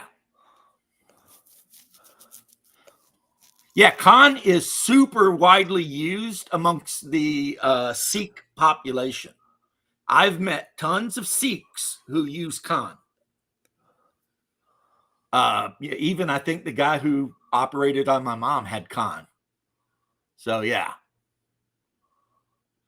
I don't think, though, that Khan Noonien Singh had any religion. I think he was just, a totalitarian dictator that used to have complete and total control over the lives. MacGyver's Marla MacGyver's, when she's identifying him in space, he remarks that he was Sikh.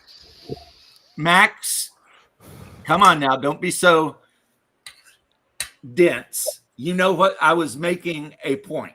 I know that Christ is God, okay? So to your point about light skin, by the way, in India, I was just arguing the point. Okay, let's hear it, Bear. Why is light skin so popular in the subcontinent? Well, because of the British. I mean, one of the most insane It fucking was things before ever. the British.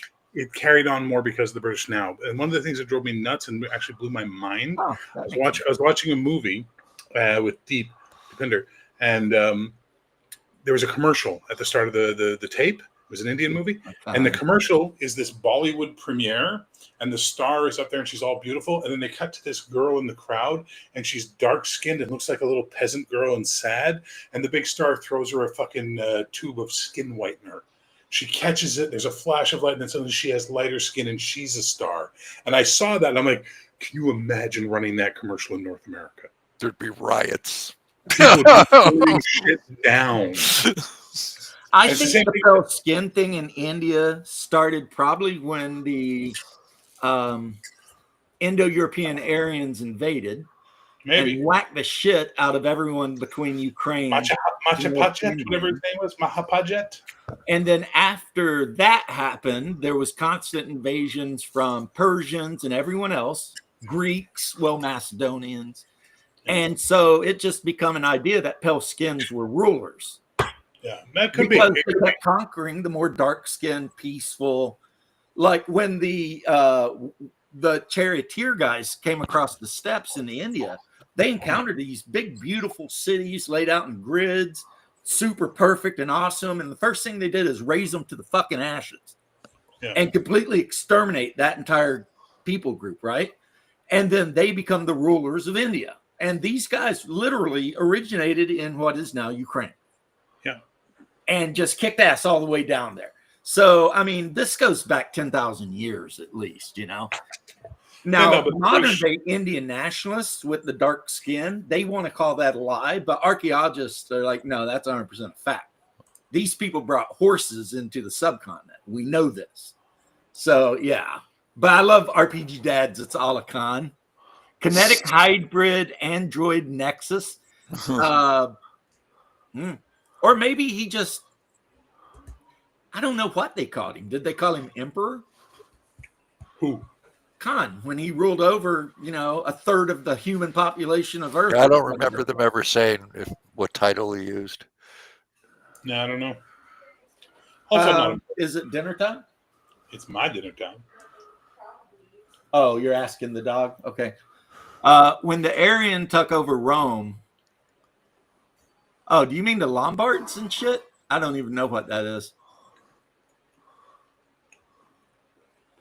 The whole idea of Aryan is kind of silly too, if you're thinking about it from the later viewpoint, because it's basically anyone from a linguistic tribal group from near the Caucasus Mountains and the European steppes. And so there's a lot of different like ethnotypes in that group. Some of those people from that group, like the Pechenigs and stuff, they look Asiatic almost. And some of them are tall blondes. So what does Aryan even actually mean? It has nothing to do with necessarily blood. It has to do with the linguistic group. And yes, they rode chariots and wagons, and they kicked the shit out of everyone from Southern Europe all the way to the subcontinent of India. Steak salad here. Oh my God, steak salad. I love that. Just take the salad away and give me some A1 sauce. I'm in heaven. Yeah, speaking of which, I got to go eat. So I'm going to. Yeah, I think our Roll dinner's out. getting close. I'll wait till she tells me. Yeah, I got to go. I'm eating right now. I mean, I think I'm going to. Whenever I'm ready. Well, I'm ready now. I'm hungry. I ain't ate today. We'll catch you guys later. You guys have a great day. Bye, Hey, great James. Bye, conversation, Bob. though. And you guys got to see me, the old man, shouting at clouds. It was awesome. Well The done. clouds don't care, but I feel better. They've learned their place. Later, everybody. And RPG Dad, I think, had the best quote of the day. It's all a con. But yeah, I'll catch you bros later, man. I hope you guys have a wonderful weekend. And, Max freaking trolling me, but not even joining the stream so that I could at least look at him and troll him back better. Poor form, Max. Next time, you have to join the stream. If we're going to go at each other, you got to be in the stream with me. But or not, because you're a grown man, so you can do what you want. But I would appreciate it. Anywho, yes, good evening to all. Great weekend, everyone. And for you guys who are gaming this weekend, I hope you guys have a wonderful time. I got my Sunday game, and we're looking forward to it. The players did finally kill the Dracolisk. But they keep getting teleported all over the dungeon. So right now, I don't think they have any clue where the hell they actually are. And so it's been really interesting. And I'll leave it at that. I'll have to do a stream where I do an actual update of OSE Advanced players versus the Lost to Massage Can. And, let you guys know how it's going. We've had one player death. Okay, next time I'll be more specific, Max. But, yep, I'm going to go eat me some boiled cabbage and corned beef brisket. But, mostly boiled cabbage.